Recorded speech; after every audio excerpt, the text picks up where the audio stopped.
Shut the fuck up, Kieran. Shut up. Shut up. Shut the fuck up. Partner Push 2024, bitches. It's happening. How are we all? I'm alive, and that's all that counts. But you are too, and that is all that counts as well. So, if you look at it that way, something, 6 times.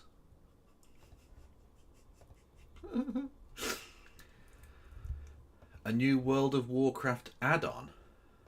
No? What? What does that mean? I don't know what that means. Are you being advertised that? Because in that case, you should become a member or whatever, and then you wouldn't be advertised that. I don't know what I'm talking about.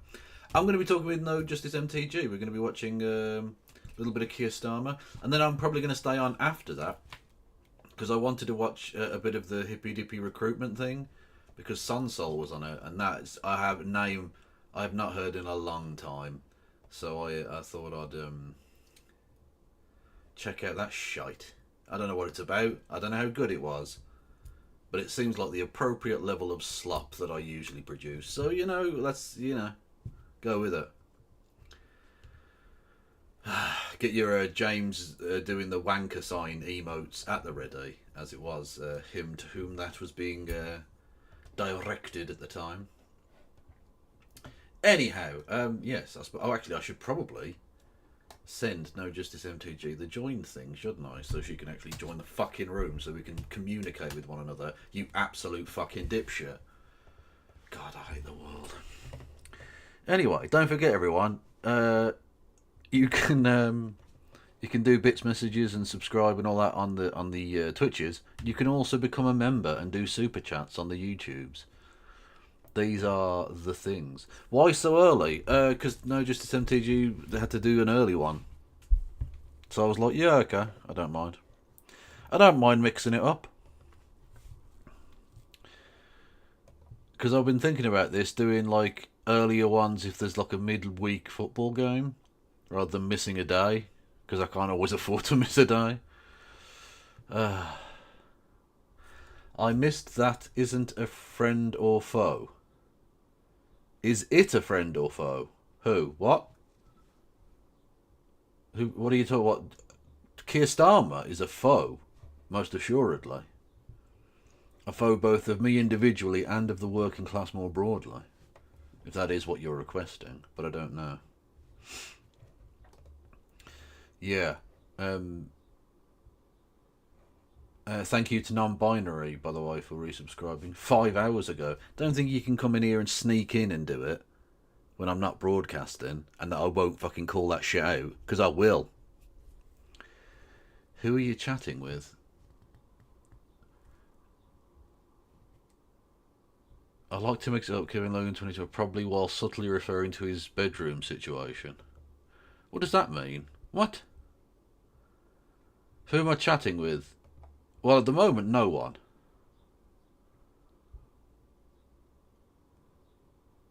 Jesus Christ, Flint, are you okay? You broke 5 ribs? Fuck. That's mental. Well, I hope you're okay. Well, are going to be okay. That's mad shit. Do you have a cat? I did have a cat. That cat is now dead. But he's with us in spirit forever. Because he is immortal.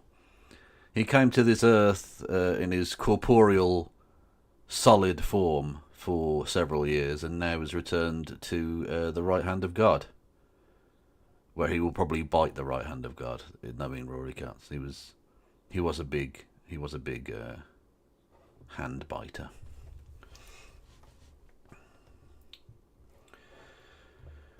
YouTube won't let me stream. Please bear with me. Okay. Well, No Justice is... is that technically leaking DMs? I think I just leaked DMs. I should probably be cancelled. Yeah, mashed out on pharmaceutical morphine right now, so just right for your show, mate. True! True!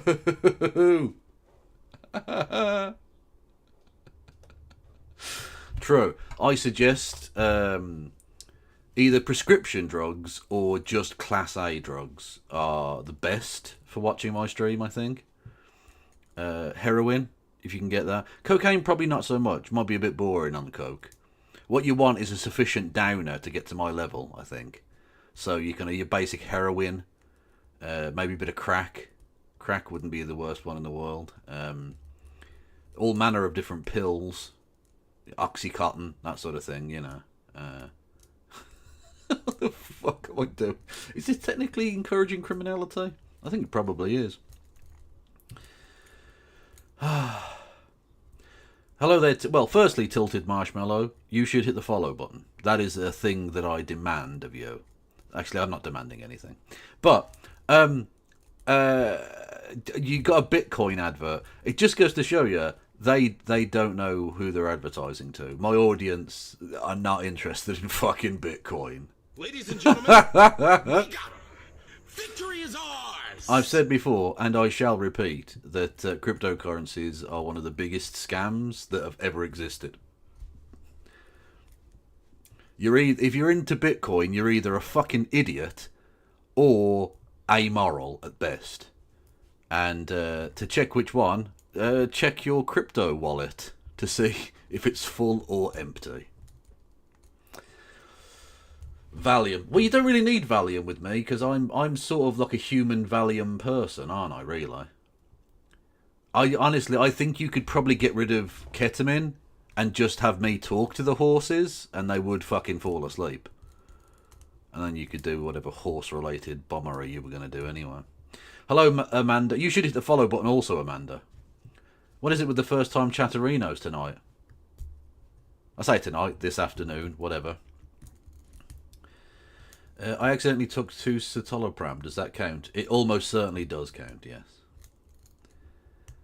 Fentanyl, but getting the right dose is tough. True. Also, if you're a police officer, if you just walk near fentanyl, that will do the trick, apparently. You can get high just from breathing the same air that once touched some fentanyl. So, fact. Followed, I don't watch Twitch really, just love No Justice's YouTube. Wanted to buy. Well, Tilted Marshmallow, I'm also on YouTube. You may also be subscribed to me there, you can do so. I encourage it heartily. I thought you were going to say shoot themselves. Well, if the police want to do that, that is entirely their own decision. Although British police would find it difficult to shoot themselves because they don't have guns. But, yeah. I've never understood the whole mining crypto shit. What the fuck is all that about? Well, from my understanding, and I try not to look too much into it, because people who are into cryptocurrencies are usually cunts, and I don't want to become that. I don't want to have, like, as with the police officers getting contact highs with fentanyl, which is definitely really true and obviously correct. I don't want to get, like, contact crypto broness. I don't want to, like, inhale some Elon Musk vibes or some shit, you know what I mean? The Hitler particles come off that shit very, very quickly, so yeah, don't want that. But from my understanding, a Bitcoin is essentially a series of numbers or some shit, and in order to get to that series of numbers, you have to do incredibly complicated mathematics in order to get this unique thing, and that's 1 Bitcoin on the blockchain or some shite. Right?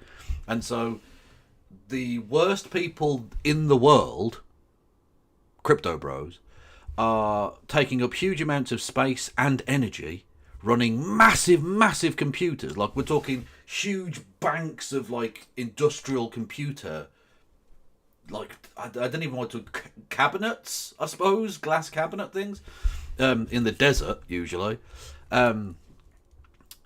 Using huge amounts of energy to do these incredibly complicated mathematics to churn out the numbers of fucking shite, to get the cryptocurrency, destroying the planet for a thing we don't need. It's not entirely unlike AI. Again, another crypto bro load of old shite that is using up unbelievable quantities of energy, raw resources, contributing to the death of the planet for no good purpose, so that people can put Elon Musk and Donald Trump doing the fucking cha-cha slide together. It's ridiculous. But what's not ridiculous is No Justice MTG. Although apparently I didn't let them in, so I was waiting for them to respond, and I haven't admitted them. So I'm just gonna do that now. There you go. Hello there, No Justice MTJ. Hi there, Kev. How you doing? I'm very well. Have you sorted out your technological issues? I have indeed, yes. Good. I had no idea, literally no idea what the hell was going on. It gave me an error with like an API tag, on it, so I could Google what the error was. And then when I Googled it, it didn't fucking exist. I didn't know how I fixed it. I turned off the PC, I turned it on, I turned off Streamlabs, I turned it on, I logged in, I logged back out. Genuinely, not a clue what happened there. Not a clue at all what the hell was going on. So you literally tried turning it off and on again? And that didn't work. And then I went in, did something I'd done before, and then tried it again, and then it just started working. I am absolutely mystified as to what the hell the problem was or how I fixed it. Yes, people say this all the time about my stuff. Like, something different will happen, and they'll be like, "Oh, you fixed that problem." Did I? Cool, awesome. I don't know how I did that. I'm glad that's better. I'll just wait for it to fucking fail again, and then I won't know how to fix it because I won't know it was ever a problem. Yeah, I have no idea I literally no idea what the problem was or how I fixed it. Very strange. Very strange. But anyway, other than that, how have you been? Oh yeah, not too bad. I think that was a very stressful moment. I got very stressed. But now we're all good. We're streaming. We're doing the thing. We're live. Was all good to go. You do How sound are you doing? stressed. You sound stressed. It was very stressful. I mean, I did suggest to my chat that they should be taking large amounts of either prescription drugs or Class A drugs. And I would suggest that for you too. That might calm you down. I am And also, encouraging. and I've got a cup of tea. We'll see it. We'll see if that Well, works. that's arguably better and certainly far more legal. I Yeah. had a bit of, not existential, but like a kind of positive moment earlier. I was having a cup of tea and some biscuits, and I just thought, this is really nice. This is my happy place. And I just thought it's nice to have simple pleasures. True. Because I'd enjoy that even if I had 100 squillion pounds, I'd still enjoy a cup of tea and biscuits. That would never. I It's never know. not going to be enjoyable to me. Or if I had £1 million, but I couldn't have tea and biscuits, what would be the point? Well, exactly, yeah. Because you wouldn't be rich. You'd be the most poor person that's ever existed. Exactly. You'd be materially poor, even if you'd be financially rich. Exactly. So anyway, talking about being financially poor. So the UK, welcome. Yes, the country we live in is a shithole. Look, it's just is a shithole. awful. Absolutely. And it's being run by, I mean, honestly, he's a wet blanket, but he's a wet blanket that's smothering us to death, I think. I think that's how it works. Are you saying being waterboarded by Keir Starmer? Is that Keir what you're saying? Starmer is very much Guantanamoing the country right now, yes. That is basically what's happening. We were in an orange jumpsuit, we're in a cage, he's pouring water over our face. And we can't even get a fair trial. We're just stuck here forever. In limbo. God damn it. Yes, so right. The election happened. We know all of that shite. They then went off on a little summer break. Nice. They're now about to return for 10 days, and then they're fucking off for another month, so they can do the party conferences. What a waste of time that is. But anyway, with Parliament coming back, Keir Starmer wanted to set out his stall for the upcoming session, and I mean, I understand expectation management, but like expectation crushing is a bit much. I think he's gone a bit far with it. True. I mean, we'll see. Yeah. I've just shot you the bingo card over, and I haven't shot it over to Twitter DMs. X is over capacity. Well, that's what happens, Elon, when you get rid of all of the people you have working for you. I'm sort of glad that happened, actually, because that confirms to me a thing that I thought. Because that happened to me twice in the last week or so on X, Twitter.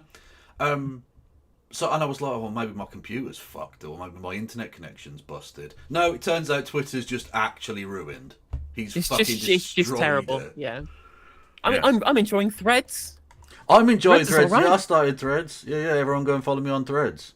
Also, go and do whilst that. we're doing Matters Arising or whatever, you can also now give me money on YouTube.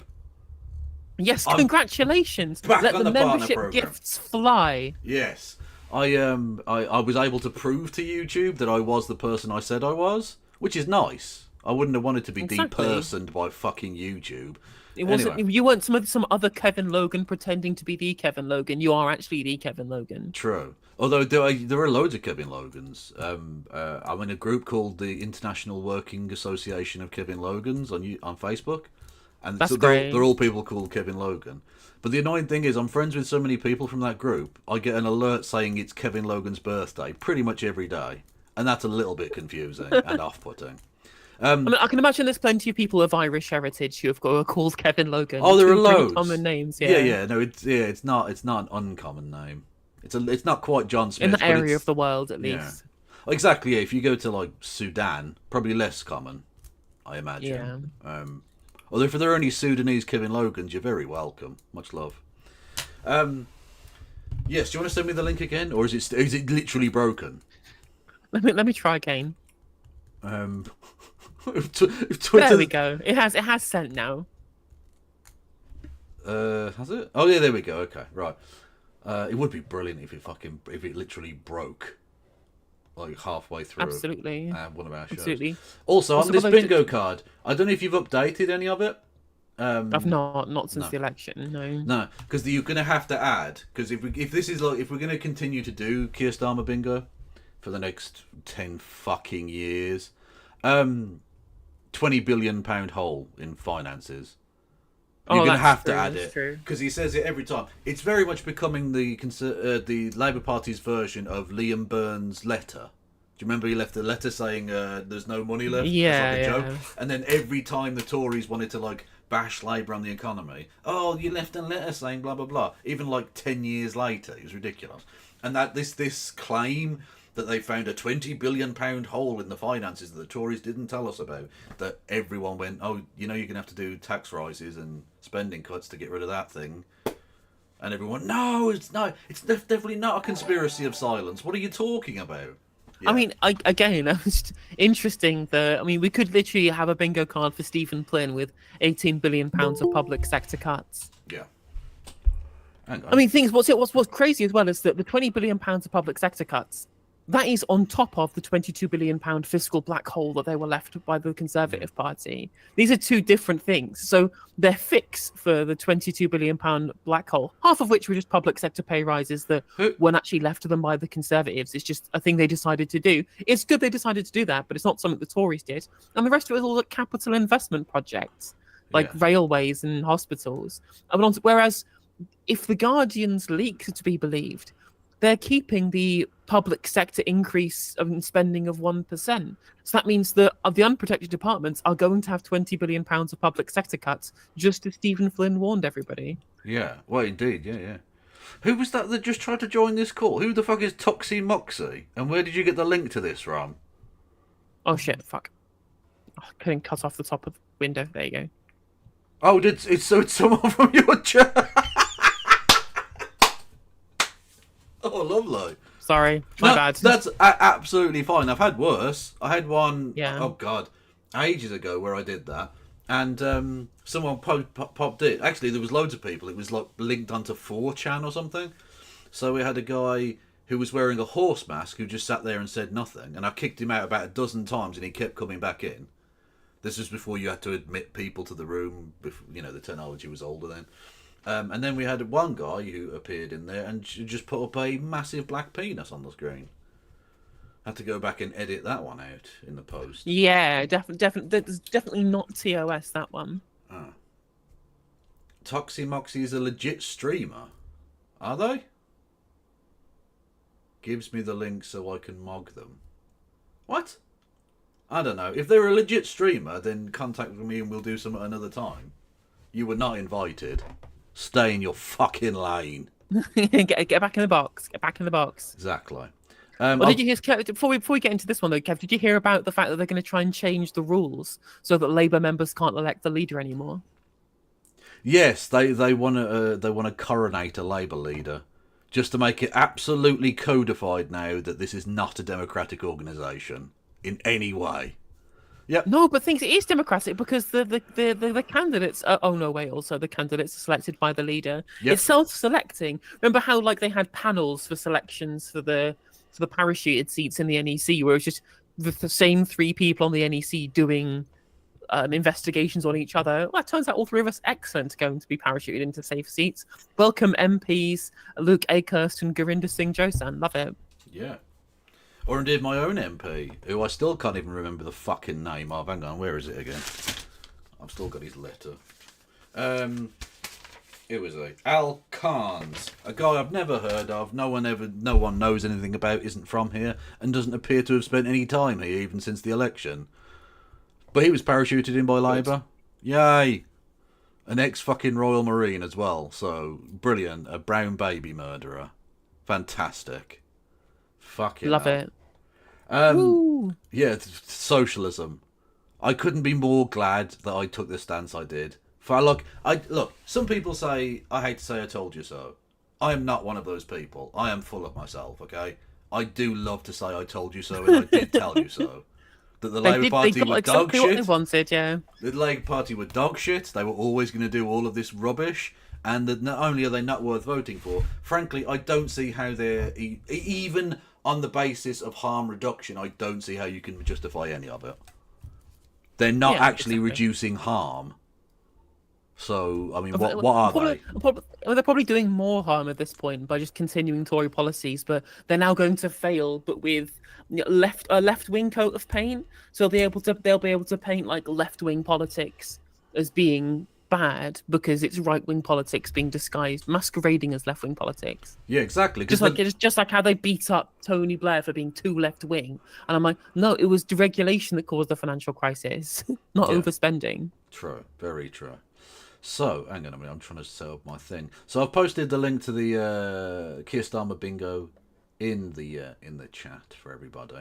Let me just get a... Where are we? What do I want? No, I don't want a display. I want a window capture. That's what I'm after. Yeah. Also, Kev, just so I know, how much have you priced your memberships for YouTube? 99 pence. I took your advice, and it's just one tier. I'm not two tier Kia. I'm one tier Kia. Absolutely. Good. That means that I can whenever I shill, I can shill you in exactly the same way. Yes, it's 99 pence, which is like no amount of money, especially given that the British pound is worth nothing. So it's true. You know what 99p is, chat? It's less than a can of Red Stripe. It's cheaper than a can of Red Stripe. It's cheap as chips.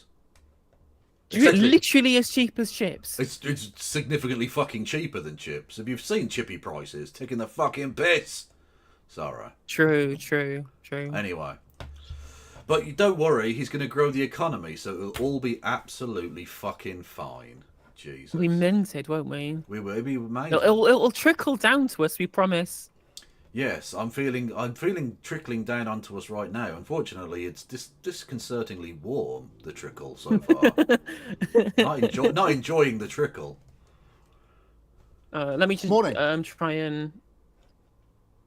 try and get this set up so that I can have the bingo card next to the thing on my screen.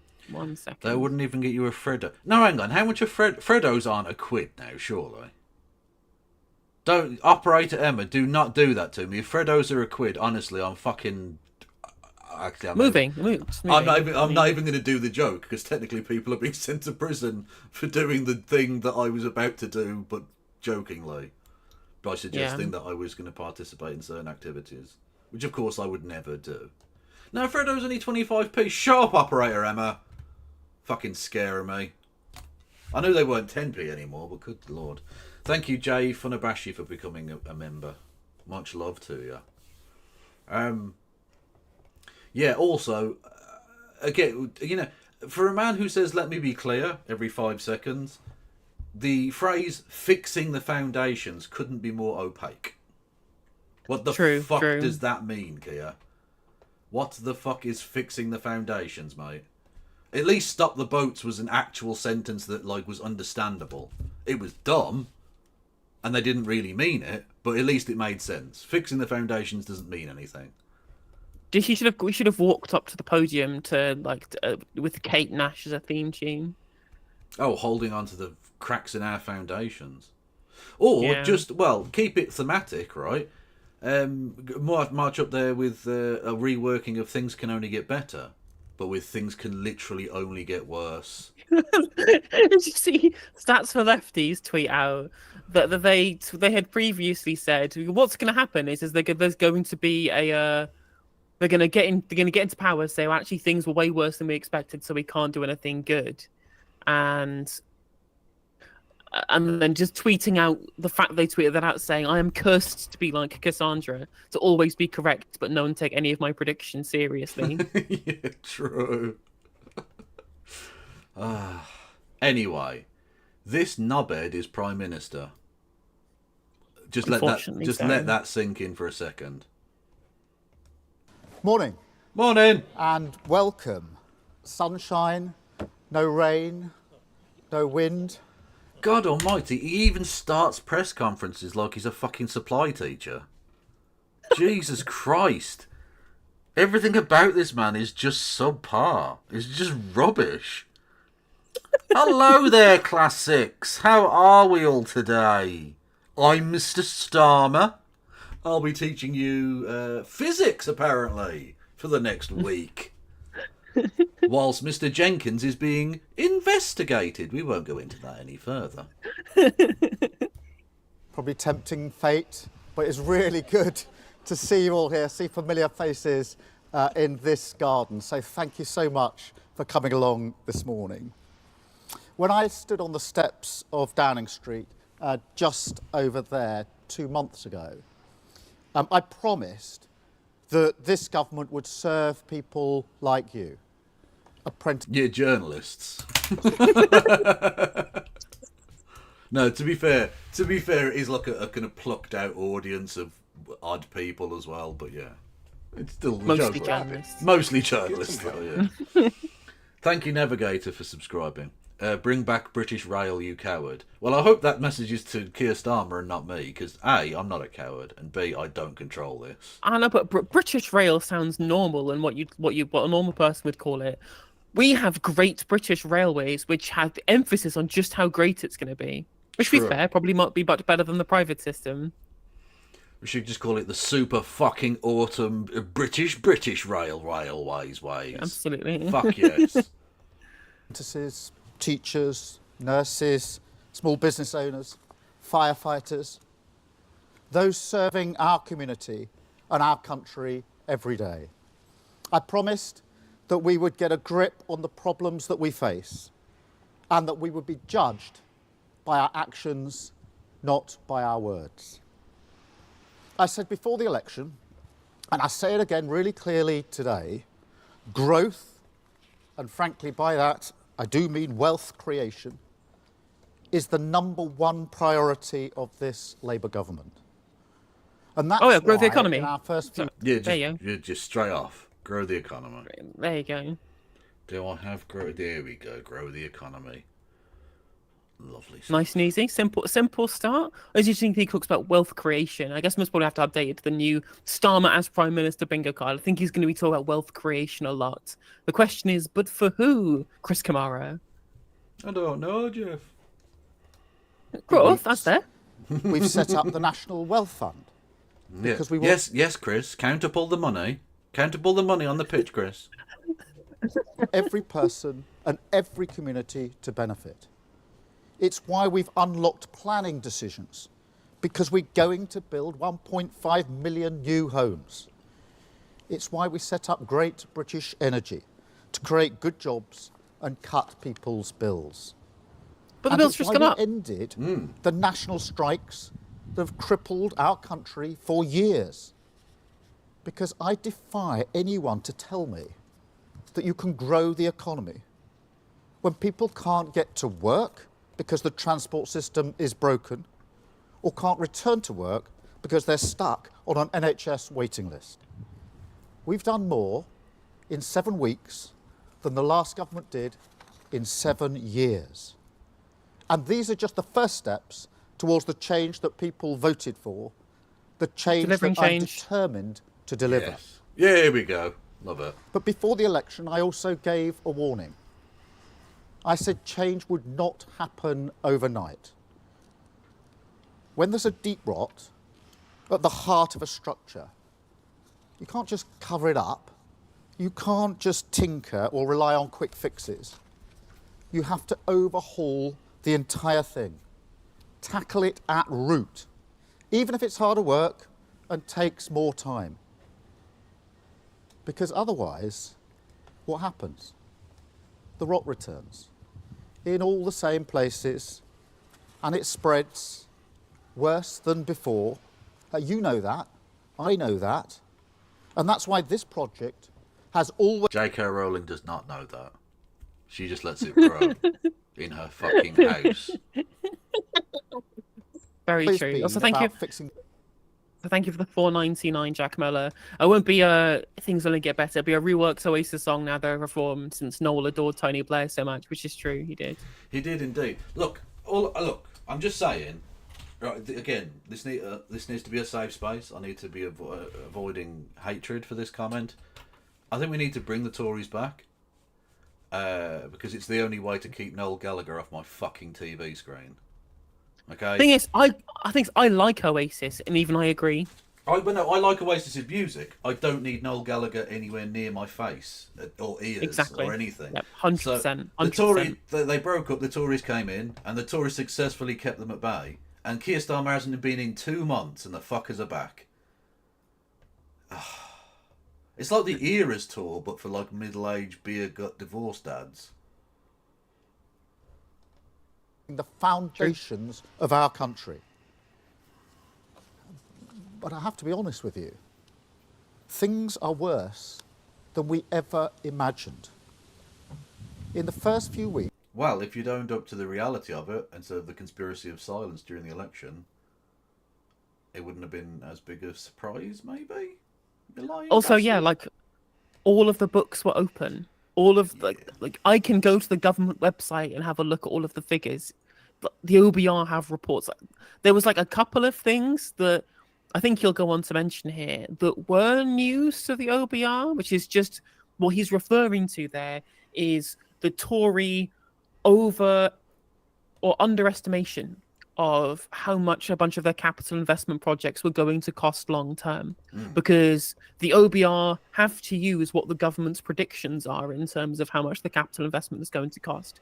So Labour have just gone in and said, actually, it'll cost this, and the OBR have gone, oh well, that's way higher than we expected, slightly. Yeah. So that is the difference there, is that the capital investment projects are predicted to cost more, because of course, the Labour government would do that, and the Tories would underestimate as well. Like, it's hardly a revelation. True. Oh, Mad Cat, don't get me wrong. I'm not a massive fan of Liam Gallagher either, but Noel Gallagher's just a Tory. He left Manchester and just we became a Brexiteer Tory cunt. That's the issue. Although Liam is also a knob, but whatever. Although it was funny the story he tells of being with Paul McCartney, and Paul McCartney said, "Oh, should we get some margaritas in?" And Liam Gallagher said, "No, I've just eaten." And he went, "What?" He said, "I've just eaten. I don't want a margarita pizza." And he went, "It's a drink, you dickhead." Like, imagine that. You get to meet your idol and you make an absolute twat of yourself. Beautiful. Very, very stupid human being. Anyway.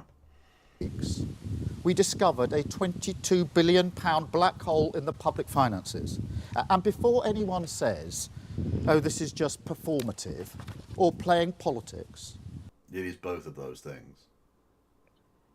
I mean, again, obviously, it's incredibly frustrating that they use this line so often, because literally 11 billion, exactly half of that 22 billion, is just how much it cost to do the public sector pay rises to be able to stop the strikes. And again, I think that it's good that they did that. Of course, I think it's good that they did that. I like it when workers get paid more.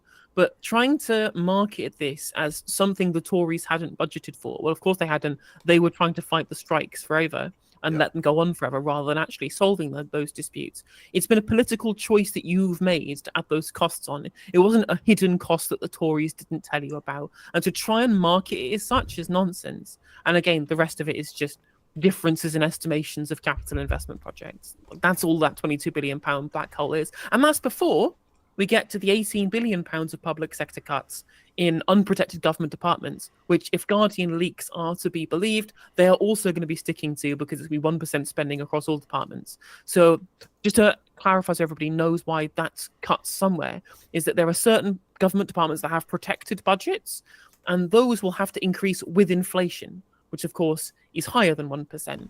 So there'll be spending increases there above the 1% public spending increase. But below that, they'll have to they'll have to make that up elsewhere by doing cuts in the unprotected departments. That's why 1% extra spending actually means less spending in some departments. Indeed it does. And of course, it's the absolutely archetypical Tory paradigm. If there has to be money made up, it can never be let's tax rich people more or let's borrow more. It's always how can we fuck over the poorest in society to pay for this.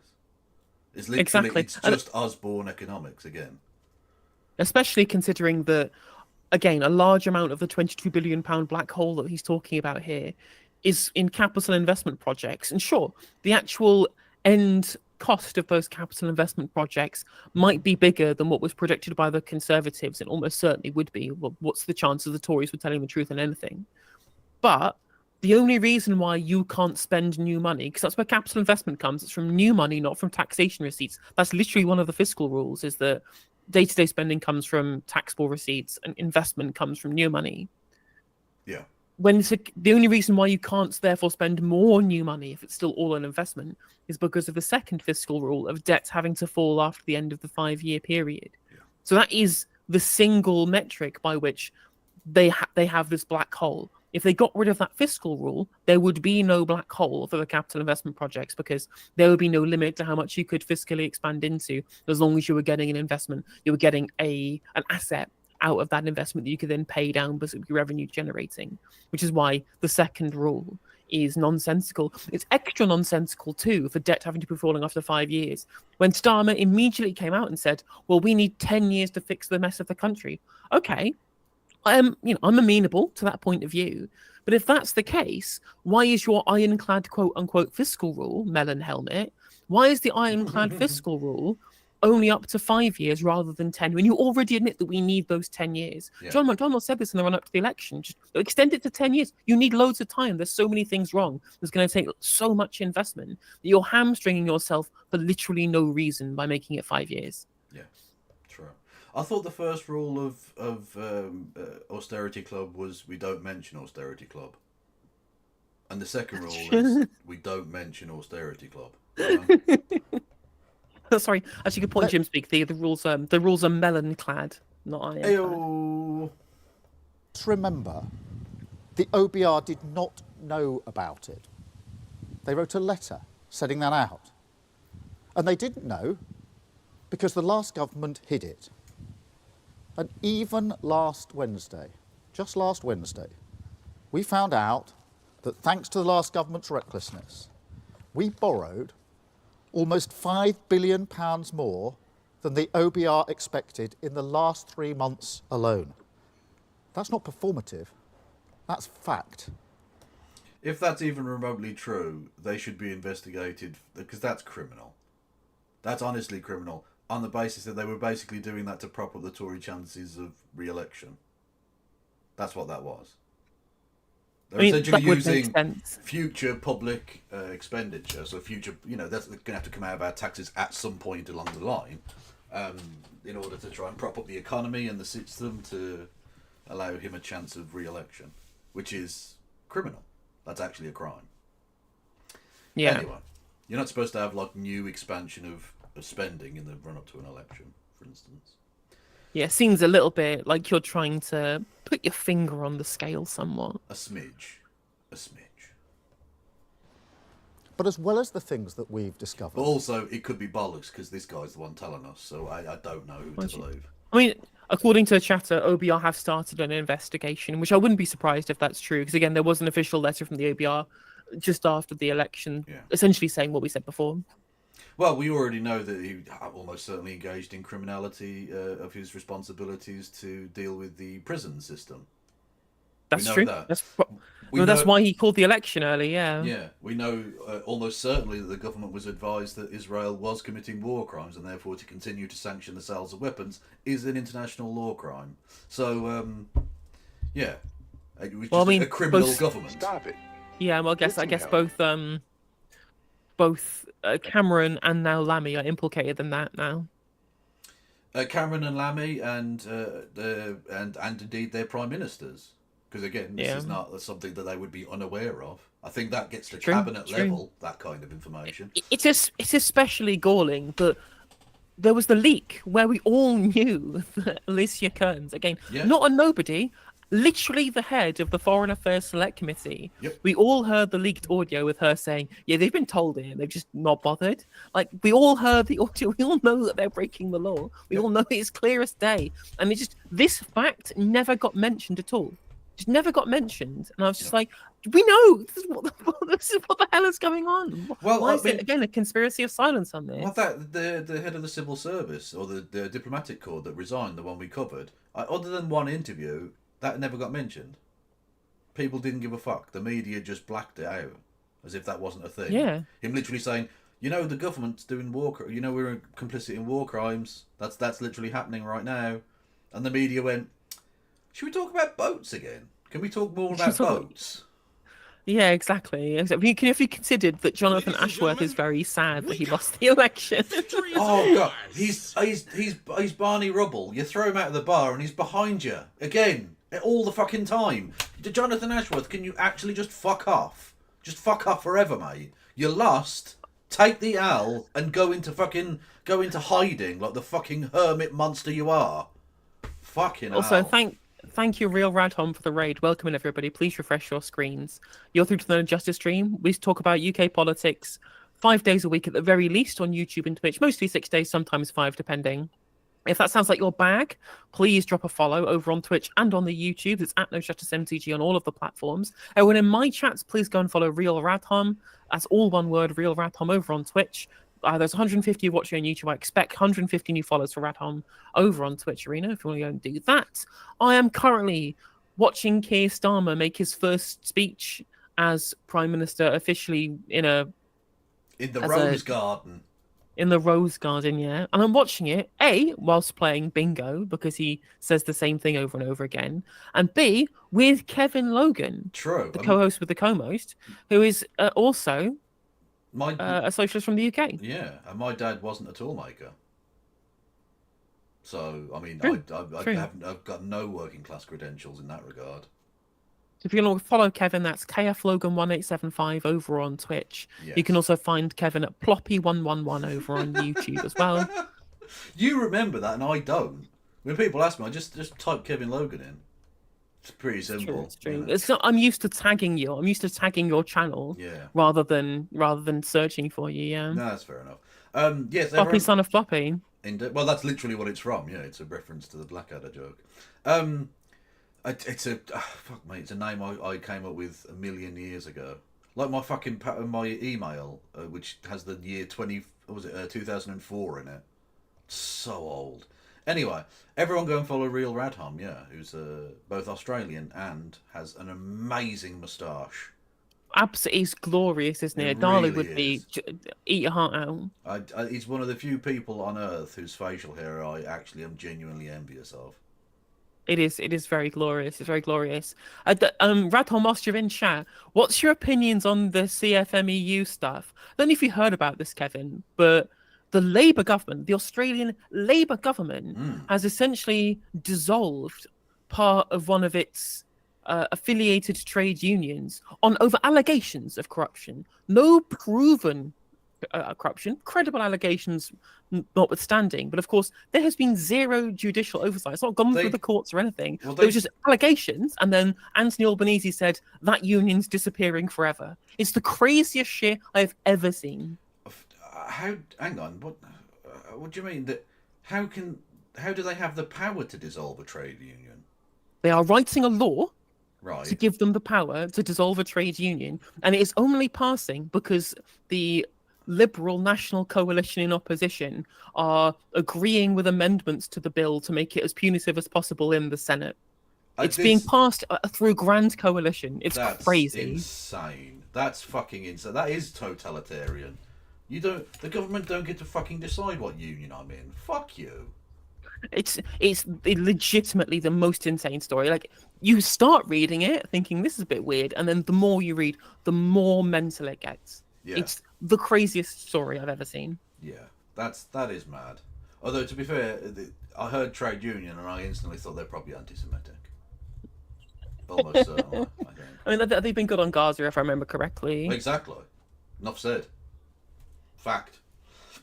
Oh, anyway, yeah, I'll have to take a look into that. We've also seen shocking scenes across the nation. A mindless minority of thugs who thought that they could get away with causing Hang on, is he talking about the police now? What? Hey. chaos, smashing up communities, Yeah, no, and he is, terrifying yeah. minorities, vandalising and destroying people's property. You know, he's just talking to the police, I think, isn't he? This There you go. is just the Met. Yeah. Even trying to set fire to a building with human beings inside it. And as if that wasn't despicable enough, people displaying swastika tattoos, shouting racist slurs on our streets, Nazi salutes at the cenotaph, And senator. that's just his backbenchers. Hey! Oh, Neil, coil alert. Sorry, this is a joke, Yeah. by the way, Neil. Don't prosecute me. Of the very place we honour those who gave their lives for this country, desecrating their memory under the pretence, and it is a pretence, of legitimate protest. It's also worth Now saying, they're though, learning. at the very least, he's actually acknowledging the fact that they did the whole terrorist attack where they tried to murder a hotel full of asylum seekers. I will give him very small amount of credit that rather than just trying to say that it was thuggery smashing shit up, no, it was a terrorist attack. That's what it was. He's finally actually acknowledging the fact that they tried to literally murder a hotel full of asylum seekers through fire. It's a few weeks too late, but yes, he has finally acknowledged that. That's nice. Brilliant. Well done, Keir. Really on the ball. It took you fucking 5 days to acknowledge anything was happening at all. Then 6 days to fucking cancel your holiday, you prick. And then it's taken you weeks to go, actually, you know what, they did do a cheeky bit of the terrorism, didn't they? Oh, well, never mind. That We're still going to be really bad to fucking immigrants to try and placate these scum. Yay. crime has consequences. That I won't tolerate a breakdown in law and order under any circumstances. And I will not listen to those who exploit grieving families and disrespect local communities. But these riots didn't happen. Okay, look, I'm with him in that he's obviously correct that people who exploit grieving families are bad. I do just want to point out that you have exploited the death of Brianna J by having a mother in Parliament and then continuing to back transphobic legislation that would have undermined Brianna if she was still alive. Kia. And it was funny to me that how many people at that moment said, "Oh, we're seeing the real Keir here," or during the discussions around policy around trans people, like, "Oh, look how centrist he's being. Look, he's trying to take the heat out of the debate by just capitulating to TERFs, but saying, well, we should be the legislation should be transphobic. We should be nice to trans people in our rhetoric." And I was just like, again, liberals proving that they're just fucking golden retrievers, that they can only detect tone rather than content. It's just vibes. It's all vibes. Yeah, absolutely. All vibes. It's all vibes. Like, harmful policy is fine, but harmful rhetoric, that I won't stand for. Sensibles. In a vacuum. They exposed the state of our country, revealed a deeply unhealthy society, the cracks in our foundations laid bare. Is he literally doing the thing? He's quoting Kate Nash. He's doing Kate Nash now, okay. Was it? You said I eat so many lemons because I am so bitter. He should do the whole thing. He really should. Weakened by a decade of division and decline, infected by a spiral of populism which fed off cycles of failure of the last government. Well, yeah, but you're going to continue to do the same thing. I mean, Solly was right to point out this is identical rhetoric to what you heard from David Cameron. We'll hear more of that to come, as far as I'm aware, from what we've read on Twitter about the speech. Like, just saying things like, "Oh, well, our society is broken because of failures of the last government. We need the big society." Also, populism bad, apparently, Just call it fascism. That's what it was. Well, to these dickheads, it just means right-wingism. Whereas, again, I do have to just point out, populism is literally a paradigm. It can be leftist or rightist. It can be good and bad in any number of different degrees. It's when a person or a movement claims to speak on behalf of an oppressed majority against an elite, a corrupt elite ruling over them. It's literally populism. Yeah. Yeah, like as I am a Marxist, so that's Marxism. Yeah. The Marxism is a populist ideology. I am a left populist. Yes. And then that's why I get so frustrated, because it's used as a way, essentially, of trying to mollycoddle liberals into believing that everybody outside the Overton window is a crank you shouldn't be listened to, because they're all populists. It's all populism out there, and there be dragons. You stay in the Overton window. It's safe in the Overton window. Exactly. Yeah.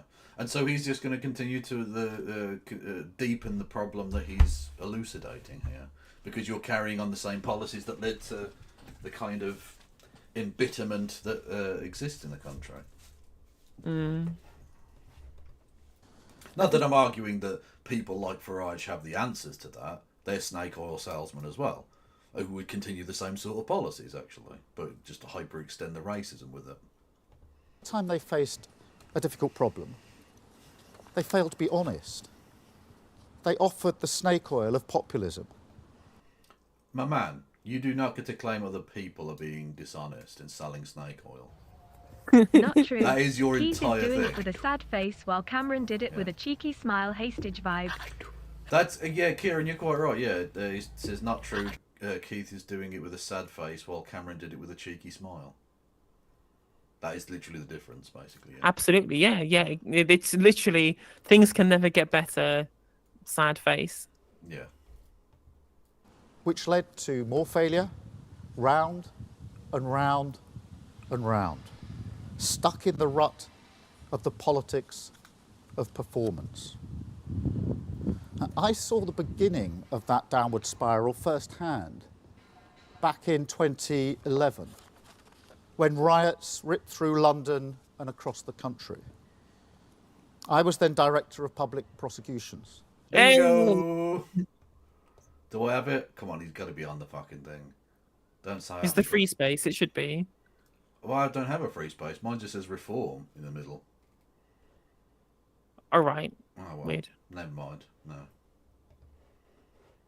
Oh shit! As has been pointed out correctly by Solly, we have the prime ministerial anal sex correspondent in chat. Hello, Yes. Kieran. Yeah, Kieran. Oh, hello there. Yeah.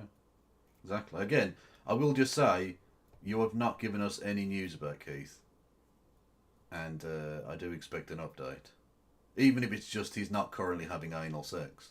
Do you know what I mean? You've got to really dig in there, okay?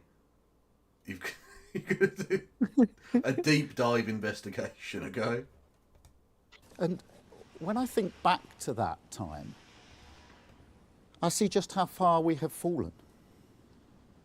Because responding to those riots was hard. Of course it was. But dealing with the riots this summer was much harder. Back in 2011, What are you talking about? The ones in 2011 were way more widespread. Way more Were they? widespread. Oh, God, yeah. They went to huge sectors of the population. People forget this. I think people view it through rose-tinted glasses now because it was so long ago. But, like, there was a legitimate fear that the police had literally lost control of major cities. You could not get a police officer in Birmingham anywhere because they were all riot. They were all on riot duty. Yeah, people died in 2011. Like, it was a bigger deal than this. Much bigger. Yeah, I mean, it spread to so many different areas of the country as well, and it was Yeah. concentrated in cities where loads of people were, rather than being concentrated in kind of satellite towns, which is what you got around here. Yeah.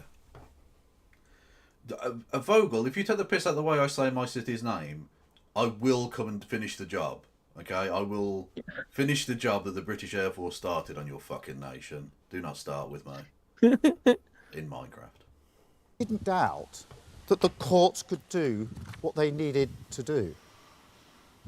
This time, to be honest with you, I genuinely didn't know. Let me tell you this, every day of that disorder, literally every day, we had to check the precise number of prison places and where those places were to make sure that we could arrest, charge and prosecute people quickly. Not having enough prison places is about as fundamental a failure as you can get. And those people throwing rocks, torching cars, making threats, they didn't just know the system was broken. They were betting on it, gaming it. They thought, they'll never arrest me. And if they do... To be fair, there were some lovely moments of fucking around and finding out with that. Literally goading the police. We typing on Twitter, yeah, fuck you, the police aren't going to arrest me, pricks. And then, like, the shot with the chaser then of the headline of man who said fuck you to the police gets 12 months, you know. But it's Fuck yeah. but on a serious point though, I think it is pretty. I think it's pretty low to use political point scoring from the results of what happened because of the riots rather than what caused them in the first place or what was ideologically behind the riots to say, well, actually, who you need to blame the riots on? The Conservative Party, not for undermining minorities in our country and trivializing and demonizing asylum seekers. No, they failed to invest in the prison system complex and capacity, and that's what allowed the riots because people went out thinking they wouldn't be arrested. I'm like, come off it, mate. They didn't go out and riot because they knew they wouldn't get arrested because the prisons were full because of failure of capital investment policy from the Conservative government. They did it because they were racist. They did it because they were racist, or they were just taking advantage of the situation. Which Yeah, is how exactly. riots, like, generally there's an inciting incident that people jump on the bandwagon of, and then there are people who jump on that bandwagon in order to take advantage. It's classic. It's how riots always start. Again, no one was like, wow, the Tories didn't do fiscal expansion in the last quarter, so actually I reckon I can do it. No one's thinking. The guy stealing a tray of fucking steak bakes was not worried that, I reckon they haven't got the sufficient prison places in my local district. No, he just went and stole some shit because he was a riot happening, and he went, "Fuck it, I'll steal some shit." Jesus Christ! Exactly. Like sometimes it's just anger mixed with opportunism. Yeah, That's all yeah, it okay. is. You don't need to overcomplicate it with these ridiculous lies. I mean, that's what was so striking, especially in 2011 about the riots. There was loads of interviews with people who stole shit Yeah, or who looted during the riots, and they just said like, well, nothing else is going on.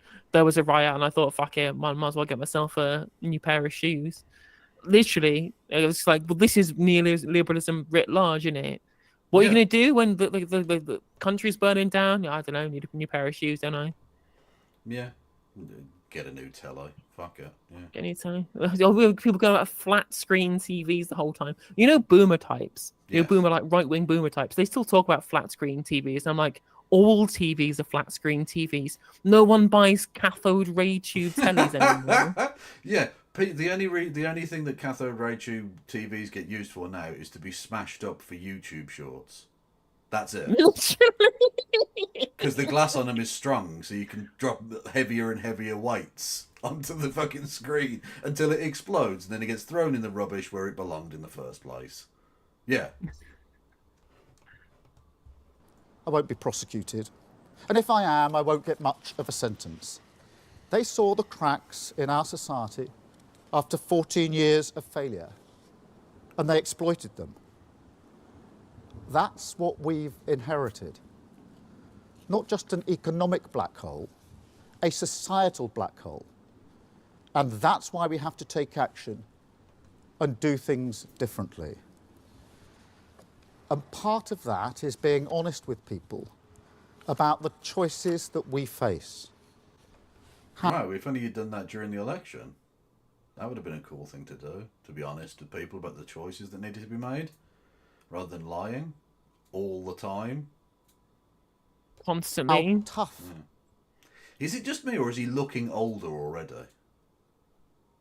He was looking really old from like September last year, I feel. Really? Oh, He really has aged a lot in 4 years. yeah, that's true. This will be. And frankly, things will get worse before they get better. Things I didn't can want to never get better. Yeah, I don't think D-Ream would have been quite successful with that one. release prisoners early. I was chief prosecutor for 5 years. It goes against the grain of everything I've ever done. Yeah, we know you're a cop. Shut up. But to be blunt, if we hadn't taken that difficult decision immediately, we wouldn't have been able to respond to the riots as we did. And if we don't take tough action across the board, we won't be able to fix the foundations of the country as we need. I didn't want to means test the winter fuel payment. Why did you then? You could have just not done that, actually. But it was a choice that we had to make. Didn't have to. A No, you choice to didn't. protect the most vulnerable pensioners while doing what is necessary to repair the public finances. No, that's not Because necessary. Ah, I hate. Oh God, it's just immediately just baking this shit in. Immediately, just saying there are no, but there's just we can't actually just increase taxes on people who have lots of assets. No, we can't do that. We have to means test everything. Everything must be means tested within an inch of its life. What's funny as well is that they're not even going to be saving that much on the. They never do. On the changing of this, because they're actually increasing people who are getting pension credits, access to winter fuel payment. That's going to go up, so they're going to have more money than they were before, which is fine. It's all well and good. But if that's the case, then you're not even going to be saving as much as you thought you were going to save. And they're not even saving that much because it was only like £1.5 billion anyway. It's nothing. Yeah, exactly. Why? All of this political capital incinerated for a tiny, tiny proportion of the budget. Yeah, it's embarrassing. He's frankly he's unfit to be prime minister. Is the problem? Ultimately, true, very true. And also, like you can't on the one hand say that these are tough financial decisions we need to make, and then give an uncosted in perpetuity £3 billion a year check to Vladimir Zelensky. That doesn't work. You know what I mean? Like I want us to support Ukraine. And I know that the paradigm he's setting down is bullshit. I'm just using that as a juxtaposition. Why is it that we have to make these difficult decisions, except in some areas where there are no difficult decisions whatsoever? Like, just shut the fuck up. We're not actually broke, mate. Stop pretending. Oh, shit. Difficult decisions. There you go. Oh, yeah, difficult decisions as well, yeah. It's on the bingo card, yeah. Have I not got that one either? Oh, yeah, no, tough/difficult choices. There you go. Okay. There you go. Also rely on a functioning NHS, good public transport, strong national infrastructure. They want their children to be able to buy homes. They want their grandchildren to get a good education. So we have made that difficult decision to mend the public finances so everyone benefits in the long term, including pensioners. Now, that is a difficult trade-off, and there will be more to come. I won't shy away from making unpopular decisions now if it's the right thing for the country in the long term. Right, but the point is, Keir, you're now making those unpopular choices, having lied, saying you wouldn't do those things before the election, and having super lied before getting elected as leader of the Labour Party. That's the point. You can't pretend. You can't get into office and then start going, oh, well, now we need to be honest. No. You fucking lied. You sold a false prospectus to people. Which, constantly. By the way, then just leads to a further entrenchment of that populism problem you were talking about earlier. Because people realise, oh, we are being run by a corrupt elite of technocratic scumfucks who don't care about us. And so they turn to people that you consider to be evil, crazy bastards or whatever. Yeah, because if they've lied about the state of the public finances or their policy prospectus or what they were planning to do when they're in government, if they've lied about all of those things, why wouldn't they be lying about the populist, quote unquote, being the evil bad man trying to undermine the political system? If they've lied about everything else, why haven't they lied about that as well? They absolutely would have lied about that if that was the case. Yep. And partially they kind of have lied, but not in the way that everybody would think that they've lied. Because the lie is that these people are just like populists selling snake oil when they are fascists with a long-term political project that you are literally playing into by placating it. Yep. That's what a government of service means. This shouldn't be a country that's got to be on the where bingo people card, fear walking down their street. The thing is, yeah, Where we need TV to showing update it. cars and buildings being set on fire. This shouldn't be a country where the Prime Minister can't guarantee prison places. This shouldn't be a country where people are paying thousands more on their mortgages or waiting months for hospital appointments they desperately need, where our waters are filled with sewage, where parents worry Which that you've still done nothing to stop, by the way. Like, that's still happening. He's been in power for 2 months and he's not attempted to do seemingly anything about that issue. Oh no, but they're gonna say no bonuses. We're taking away the bonuses. pay out to shareholders, though. We'll talk about it. But the bonuses for the CEOs, the thing that is very easy for them to change and completely ignore because the business model is more about shareholder dividends rather than is specifically what the CEO wants. Yeah. Yeah, a really massive change on the water companies. Yeah. Well, on top of Which that, is he that- has got one more, as JDM points out, he has done one other thing, though. He has put people who used to work as lobbyists for private water companies as MPs. So, Cool. I'm sure that will work out well for everybody. yeah. they did, where nothing seems to work anymore. So when I talk about the inheritance the last government left us, the £22 billion black hole in our There you finances, that isn't about a line on a graph. That's about people's lives, your lives. And the Tories are still not being honest. They know their recklessness cost them the election, but they won't accept the cost that they've inflicted on the country. And they won't apologise for what they've cost you. They're just still thinking about themselves. Now, this government won't always be perfect, but I promise you this, you will be at the heart of it, in the forefront of our minds, at the centre of everything that we do. It's pablum. It's meaningless. Absolute fucking meaningless drivel. You'll be at the centre of everything we do. Do you want any more stupid sound bites? Because that's all you're giving me. I hate being condescended to. It's infuriating. What I will say though is that I hate to defend him slightly on this one, but of course we hate being condescended to, because we follow this stuff every day, right? We continually pore over the fine print of every single thing that gets said. Whereas some random people at home, they probably do just want a platitude sometimes.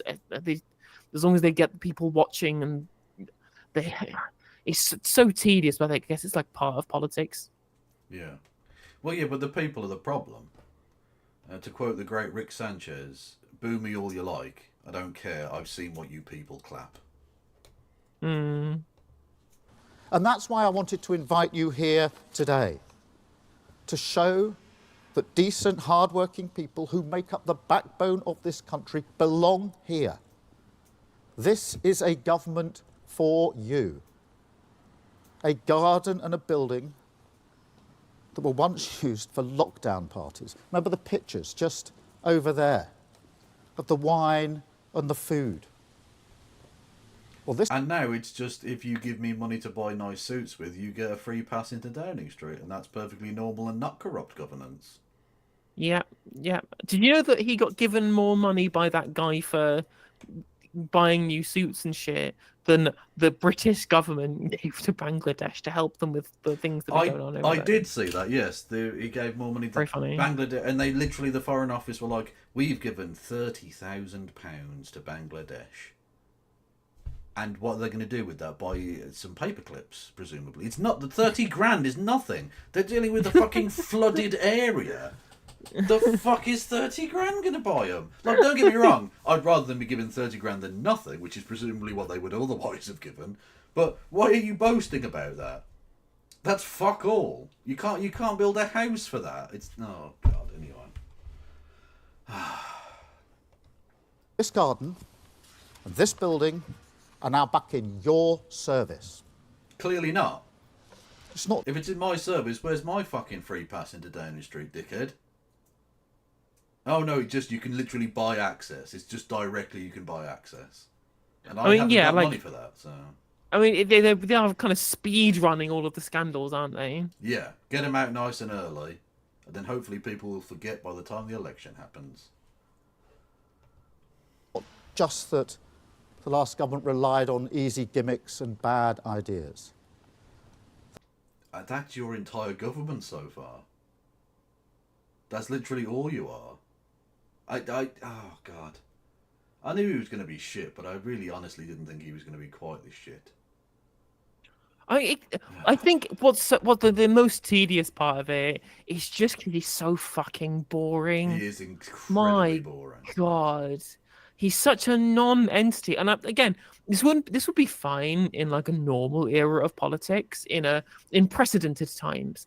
But in unprecedented times, you need a unifier. You need somebody who's charismatic. You need somebody who can galvanize both the electoral base and also kind of inspire the country. And he literally does absolutely none of those things. If anything, he does the most to turn people off politics. And again, not just because he's boring and soporific, but also because of just how corrupt he is. Well, yeah. If anything, I will just pull you up on one issue. I think he is a unifier. He's unified the entire country in switching channels. Whenever you see him on I will watch the adverts on the other side instead. Fuck it, Yeah. I'm not watching this guy. Stop it. Get some help. Those things happened precisely because the government itself lost its focus on the hopes and ambitions of working people. During those recent riots, I made huge asks of the police and of the criminal justice system. People already stretched to the limit. They knew I was making big asks of them, and I'm not going to apologise for it. But let me tell you this, they delivered. They deserve our gratitude. And that's why I went to Southport, to Lambeth, to Belfast, to thank them personally, to shake the hands of the first responders who rose up to the ask I was making of them. They deserve a government that trusts them, supports them, and works with them. That is the sort of government that we will be. One that works with people, not does things to them. Oh, working people. Good. One that good believes in spot, hard Doggo. graft, Working people. not gimmicks. Honest about the challenges we face and working tirelessly to fix them. And that is how we will always work. Now, next week, Parliament returns. The Also, pause one business... sec. Again for 10 days and then fucks off for a month. Brilliant. Sogdem George in chat points out that they always say working people and not the working class. Class politics is just foreign to these people. Of course, these people don't get class politics, but more importantly, this serves an electoral purpose in that by saying working people, you're not just signaling to people who are on like 25k or 20k or whatever under the median wage, which is 33k, 34k at the moment. It doesn't signal to just them. It signals to anybody who actually does work. Yeah. It signals to people like, remember the 80k guy from Question Time? Yeah, Solly knows. Solly's got the 80k guy, the meme spatting it in chat. He almost certainly considers himself a working person. It's why that he was so mad at the idea that he was in the top 5% and thought he wasn't in the top 50%, because all he thinks of himself is somebody who works for a living, good, honest, hard-working taxpayer. Whereas classes, of course, got different beliefs to anybody, but working people are such a broad moniker that you can put towards people that they can always engage with it as a political signal. You win elections by appealing to as many people as possible. So using non-specific terms that can appeal to everybody is important. Exactly, and it completely defangs any sensible or sense of class politics, basically. It removes it from that context utterly. He was So the 80k question time guy was he raced motorcycles on the Isle of Man. Very normal. Yeah, hardworking. will resume. But it won't be business as usual because we can't go on like this anymore. Things will have to be done differently. We will do the hard work to root out 14 years of rot, reverse a decade of... Well, he said look, time has passed. 13 years of Tories. It's 14 now. I'm classing it. I'm ticking that. Boom. Done. Yeah, absolutely. Yeah. Decline and fix the foundations. Between now and Christmas, we will carry on as we've started. Action, not words. We will introduce legislation and take decisions to protect taxpayers' money, to take on the blockers by accelerating planning to build homes and boost growth. We will forward this autumn to harness the full potential of AI for for growth, Ooh. and for the public good. That's out of left We'll field. bring rail Yeah. service into public ownership. He hasn't mentioned AI in a little while. That was on the bingo Yeah. card at some point, wasn't it? It was on the bingo card at one point. I think it still is at some point. I mean, it's not on my one specifically. No, I don't have it either. But that's randomly in the middle of this speech about the basics of the economy. So he's shoehorning in AI. That's the Tony Blair Institute talking, I think you'll find, chat. Yes. Ownership, putting passengers first. The biggest levelling up of workers' rights in a generation. Oh, God, he's adopted levelling up as a phrase. Oh, he's never going to leave. The political class have decided everything has to be levelled up now. I mean, I understand why. Like, it's important if you feel like loads of areas are behind, working people are behind capital, the North's behind the South, whatever it might be. If you want to, run on a platform of trying to equalise things that have become unequalised, it makes sense as a phrase. And people bought into Boris Johnson using levelling up. It just got a bit tedious when they literally renamed the housing and communities cabinet ministerial role as being the minister for levelling up, and I'm just like, now you're just kind of showboating. But it's just meaningless at the end of the day. I agree with you. Out of stripped of any context, it works perfectly well as a phrase. But the context is they don't level anything up ever. It's hollow. It's empty. It's a buzz phrase they use in order to try and make people think that things are going to get better or that things are changing. Yeah, it's a Liz Truss lock. Yes. Give people security, dignity, and respect at work. And Great British Energy will be owned by the taxpayer, making money for the taxpayer, producing clean energy and creating good jobs. That is our focus for the rest of the year. But I will be honest with you, there is a budget coming in October. And we are going to fuck the poor so hard. So honestly, I am erect thinking about how hard I'm going to fuck poor people. Is literally his message to the country. I mean, look at him. He looks horny and angry all at once. Angry. And it's going to be painful. We have no other choice, given the situation Raise taxes on rich people. You could do that. You could. No, but we have no choice, isn't there? that we're in. Those with the broadest shoulders should bear the heavier burden. And They that's won't, why though. we're cracking down on non-dom. Hey, bingo! Those who made the mess should have to do their bit to clean it up. And that's why we're strengthening the powers of the water regulator and backing tough fines on the water Go on, companies go, give us that nothing. let sewage flood our rivers, lakes and seas.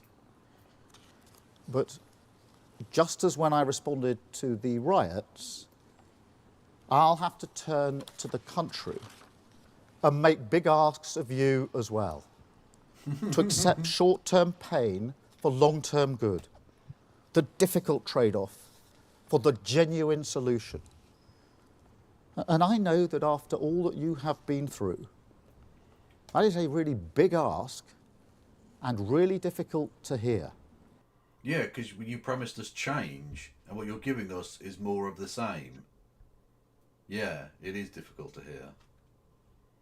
And again, it's unnecessary. It's like Yeah. it's completely unnecessary. Yep.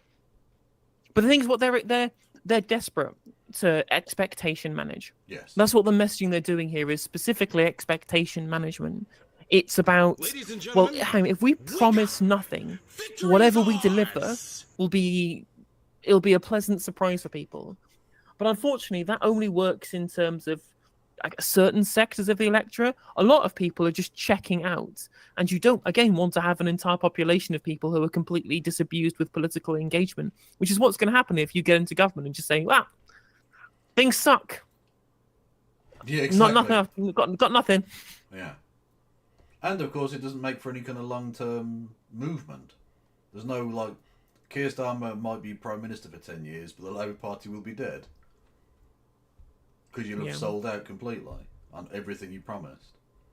Not that you promised much, I guess, but yeah. That is not the position we should be in. It's not the position I want to be in. But we have to end the politics of the easy answer that solves nothing. But I also know that we can get through this together. Hey, we're all in this together. He's literally David fucking Cameron. He's literally David Cameron. We're all in the same boat. Big society, hug a hoodie. Fucking. I'm sorry. Honestly, I'm getting deja fucking vu. Yeah, we're all in it together, but some of us are more in it than others. Yeah, exactly. Some of us are in the boat, and some of us are in the lake of shit. Yep. Absolutely. Riots didn't just betray the sickness, they also revealed the cure, found not in the cynical conflict of populism, but in the coming together of a country. The people who got together the morning after, all around the country, with their brooms. The big society. He's literally doing the big society bit. I mean, Don't As look much to as- the government to provide any answers for you. Look after yourselves. Don't fucking ask us to do anything. If shit goes down, the police will come in and smash the place up, and then you can clean everything up. It'd be fine, actually, but there'll be no government services because we wouldn't want to actually tax anyone ever. I mean, at the very least, he is recognising the role that actual members of the public played in fighting back fascism this time, rather than just going, "Oh yes, you know who we can thank for dealing with the riots? Just the police, nobody else." Well, Just he is and he isn't. He's going to pray and aid the people who swept up brick rubble, and that's fine. Those people are perfectly wonderful. He's not going to mention the tens of thousands of anti-fascists who stood on the streets to stand down the far right. Those people he's not going to mention, because they did in many areas a great deal more than the fucking police did to keep the fascists at bay. But he won't mention those people because they're probably anti-Semitic. Quite. Their shovels, their trowels, and cleared up their community. They reminded us who we really are. I felt real pride in those people who cleaned up our streets, rebuilt the walls, repaired the damage. And I couldn't help thinking about the obvious parallels. Because imagine the pride we will feel Will as a Rachel nation Reeves take of a when mask after on the budget hard day to work of rebel she clearing was up the Gideon mess all is along? done. You know what? I just got a thing with you. Yeah, I think she will. I think she will take off the mask, and it will have just been Gideon Osborne in a wig the whole time. 100%. Rachel Reeves is just Gideon Osborne's Labour Chancellor cosplay.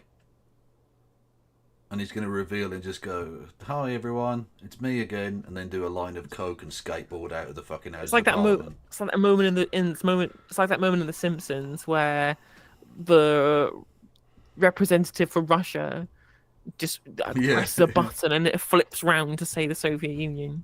Well, I thought you guys broke up. That's what we wanted you to think. Did you think? Love her. Somehow Osborne returned. God.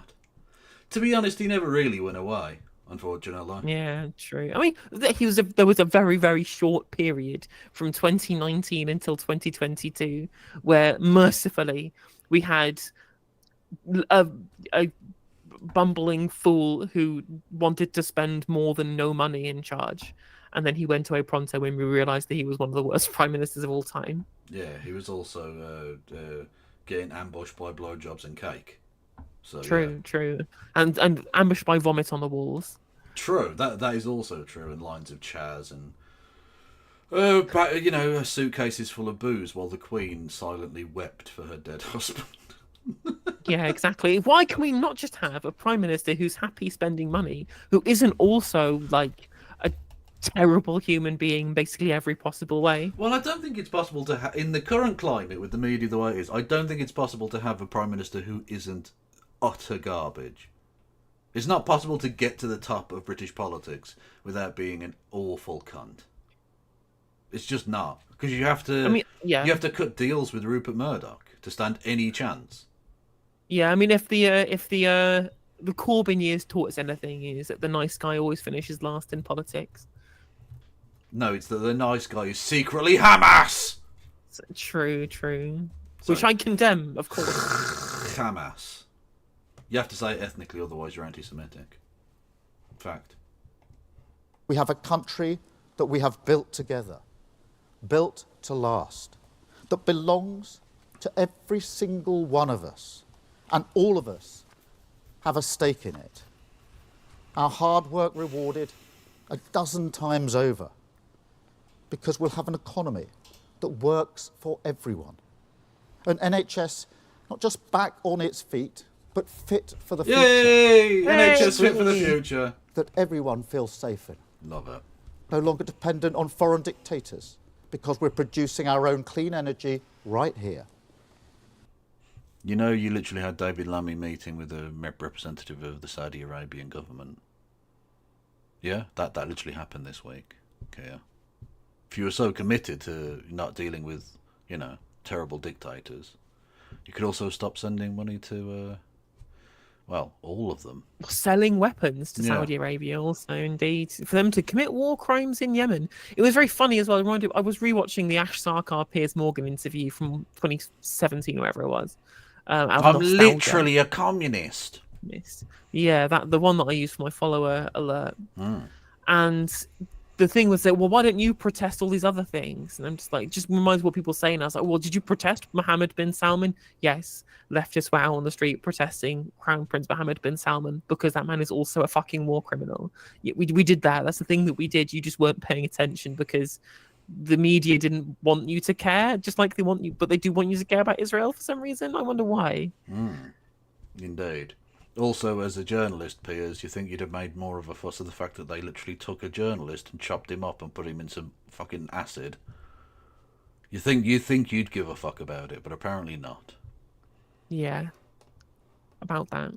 And giving every child, wherever they come from, whatever their background, the chance to go as far as their talents will take them. I won't lose sight of that prize. I won't lose sight of what we were elected to do. And most importantly, What were you elected to do? Like, what is your mission, Keith? What is your ideology? What is your plan for anything? I mean, literally, unironically, he was elected to be the adult in the room. Yeah. That's it. That's the thing that he was elected to do. He was elected to be the adult in the room. He was That's elected what to all be of the vibes was. He was elected to be sensible.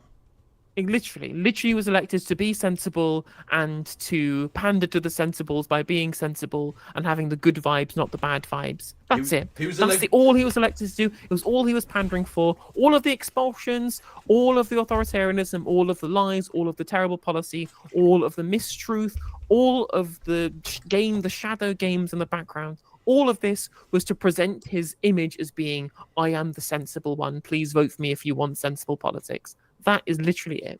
He was trying to appeal to one person, James O'Brien. That's it. Exactly. I won't lose sight of the people that we were elected to do it for. James O'Brien. You. This is our country. Let's fix it together. Thank you very much. Now let's get ready for him to not answer some questions. Excellent. That's one free square. Indeed. Thank you.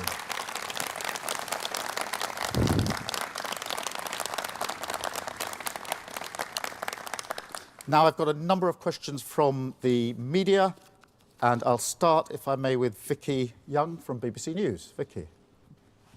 Vicky Young, BBC News. Prime Minister, you say that you want to be open with people, but some will think that you weren't honest during the election campaign about changes to, for example, winter fuel allowance. And many now want to know what the impact of the budget will be. So if you're being honest, can you tell them now what kind of tax rises you're considering? Well, two or three things Vicky to say about that in the first place.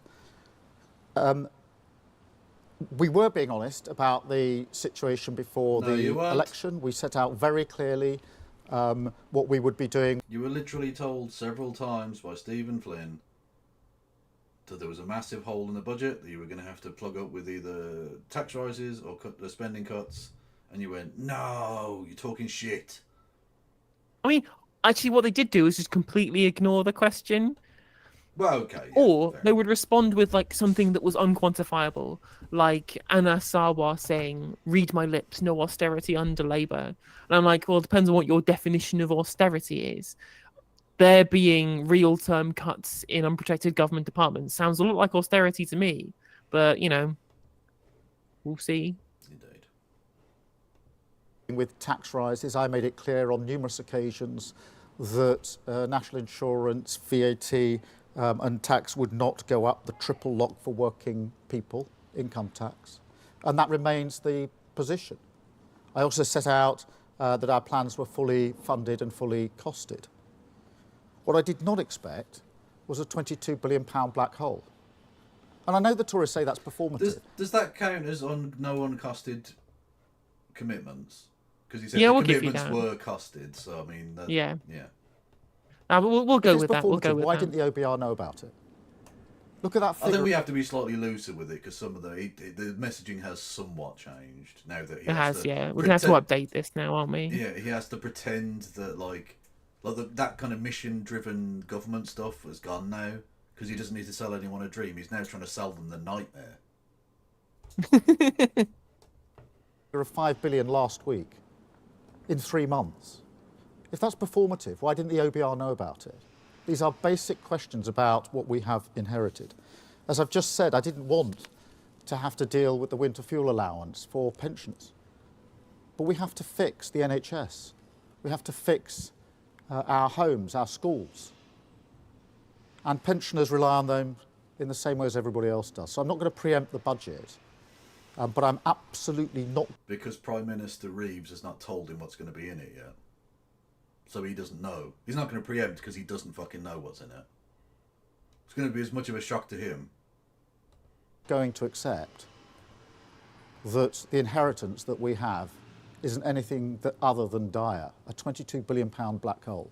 Yeah, that And I'll needs just to add be to on the that what I card. said about the prisons, because I obviously feel very strongly about this. To have to gauge every day of those disorders, when people are trying to burn down hotels, I'm having to look at lists of prison places and where we've got them because of the mess that we were left.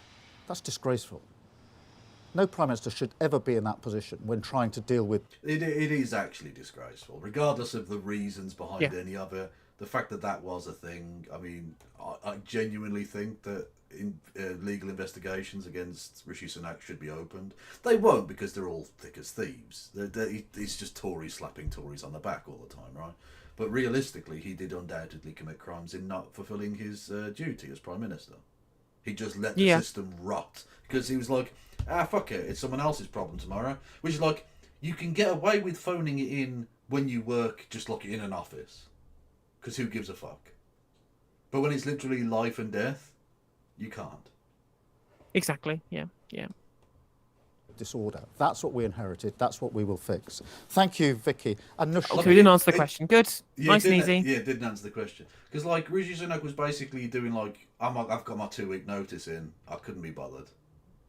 But, like, with prisons and, you know, the economy and shit. Like, he was already on the beach, the lad. He couldn't give a shit.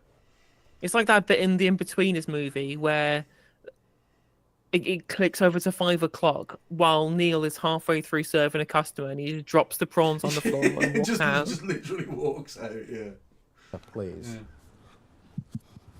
Thank you. Anushka Astana, ITV News. Prime Minister, you talk about choices, and there are plenty of things you've chosen to spend money on. You've chosen to give bumper pay rises to doctors, higher than for wouldn't call nurses it and bumper. teachers, and you've chosen... Oh my god! Honestly, the press are such fucking scum in this country. Look, people have been absolutely destroyed by year after year of public wage cuts. You give them one pay rise in order to literally stop these strikes which have been crippling these systems, and they're still fucking whinging like, "Oh, you capitulated, you bent the knee." What To the your fuck? union paymasters. It's ridiculous. It's absolutely ridiculous. And they never do the opposite. Oh, you've given a tax cut to your billionaire City of London fucking paymasters. When it's the Tories, that's just sensible fiscal politics. Yeah, exactly. They never talk about the paymasters of the Conservative Party. It's almost like they want you to think that democratic institutions in which people choose where their money gets spent and how it gets donated is somehow dirtier money somebody who's literally getting fucking scratching back because of changes in legislation as an individual who's incredibly individually wealthy. Yeah. chosen to take these benefits off pensioners. Age UK say 2 million will be pushed into hardship as a result. So what do you say to those pensioners who are not well off, who feel that you are choosing to balance the books on their backs? Well, so far as the winter fuel And allowances... again, actually, firstly, now that we've got the why this question's been phrased like this, Solly absolutely calling out the crazy editorializing and narrativization of the question. It goes even further when you can see that actually the very specific reason they've done this is to try and pit pensioners against doctors. Or you gave all these pay rises, bumper pay rises to doctors, but there are pensioners that are going to be worse off now. And I'm like, there were other choices that could have been made. This isn't an either or. This isn't. You don't have to make any choice on the backs of, well, doctors are going to get this thing, but pensioners aren't going to get this thing. You could have responded and say here, well, you've not taken away anything from pensioners to give it to doctors, which is the framing.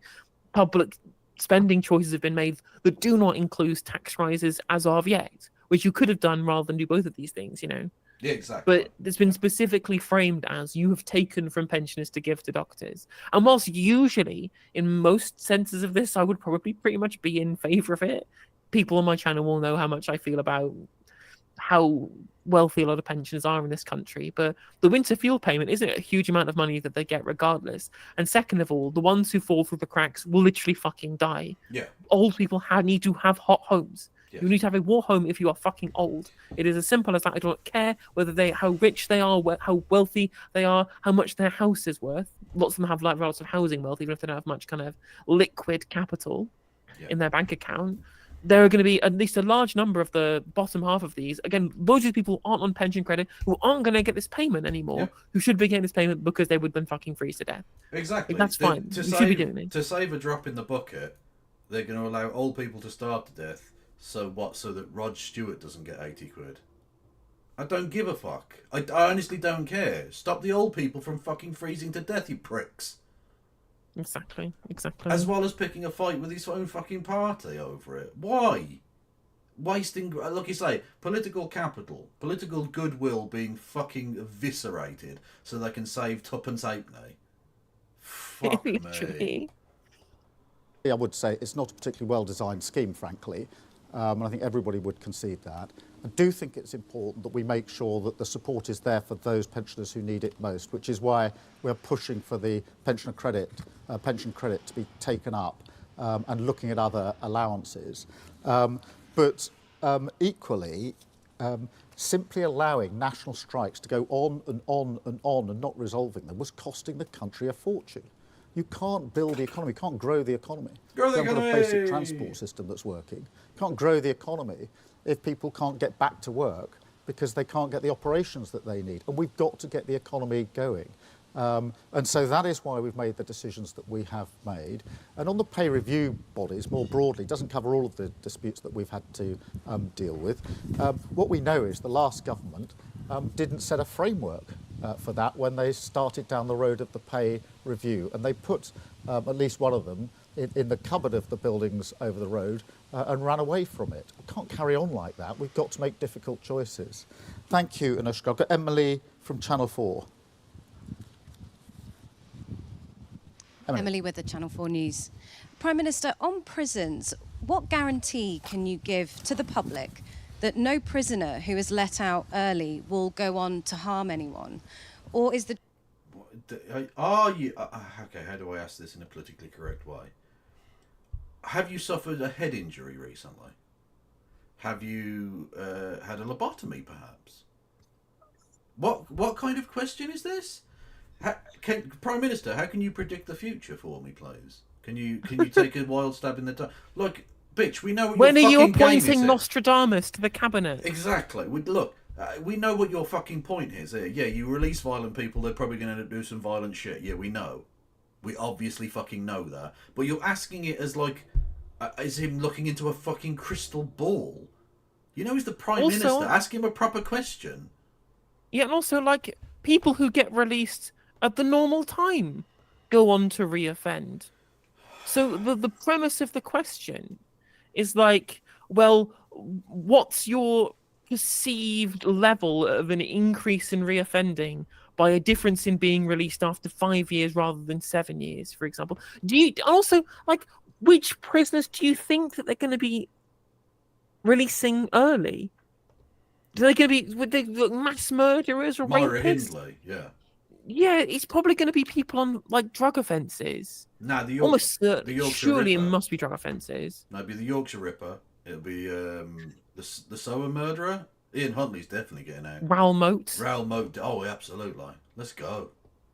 All of your top murderers. Anyway. Shipman. Oh no, Shipman's dead, isn't he? Did he die? Okay, Yeah. Hopefully. Ian Huntley. Ian Huntley's getting out. I think they're going to revive Jack the Ripper, just so they can let him go again. Anyway, hello there, the Kevin FM. Everyone go and follow the Kevin FM, who is awesome and has an awesome cat. The truth that you can't guarantee that, and that the early release scheme carries with it an undeniable risk. Well, look, the first thing is... So you could have just cut it down to the last half of the question, which was a serious question. Albeit framed in an open-ended way, but whatever. But also, like, even then, like, yeah, of course it has a risk. Everything has a risk. Yeah. Me crossing the road has a risk. But, you know, there's things called traffic lights and zebra crossings that make crossing the road a pretty reasonable risk to be able to take. Just in the same way that, yeah, if we let out, 2,000 people on very, very minor drug charges early, the likelihood of them going out and shanking someone probably also pretty low. Yeah, exactly. And especially when it comes to public policy, there are always going to be... It's like with any medication, there are side effects. Some of which you're aware of, some of which you're very much not aware of. It's going to have negative repercussions or positive repercussions that you weren't expecting. Either way, it's not an exact science. Yeah, We're dealing with human beings, you know? Yeah, especially like they're not there for life. They're not being released, and therefore they are entirely as a new variable here. The actual variable is them being released early. Like, would an extra however many years in prison make this person massively unlikely to reoffend rather than likely to reoffend? And I find it very difficult to imagine a world where that bit of extra prison sentence that they were going to serve was going to make all the difference, especially in the almost certainly very likely non-violent crimes that they would have been locked up for and then would have been released early for as well. Because again, we have too many people in prison for non-violent offences. Well, we absolutely do. It's ridiculous. I'm going to use my precognitive abilities as the questioner clearly asked for the Prime Minister. I'm going to predict that they're going to find one person who gets released early who does something a bit fucked up, and the right-wing press are going to spin this as Keir Starmer crime wave. That's exactly what's going to happen. 100% guaranteed. All over the autumn and into the winter, that's going to be Keir Starmer crime wave. He's released Ian Huntley to come and rape your dog. Like, it's literally, that's going to be the thing for the next 6 months. Yeah, it'll be a Mail and Sun headlines brought, writ large.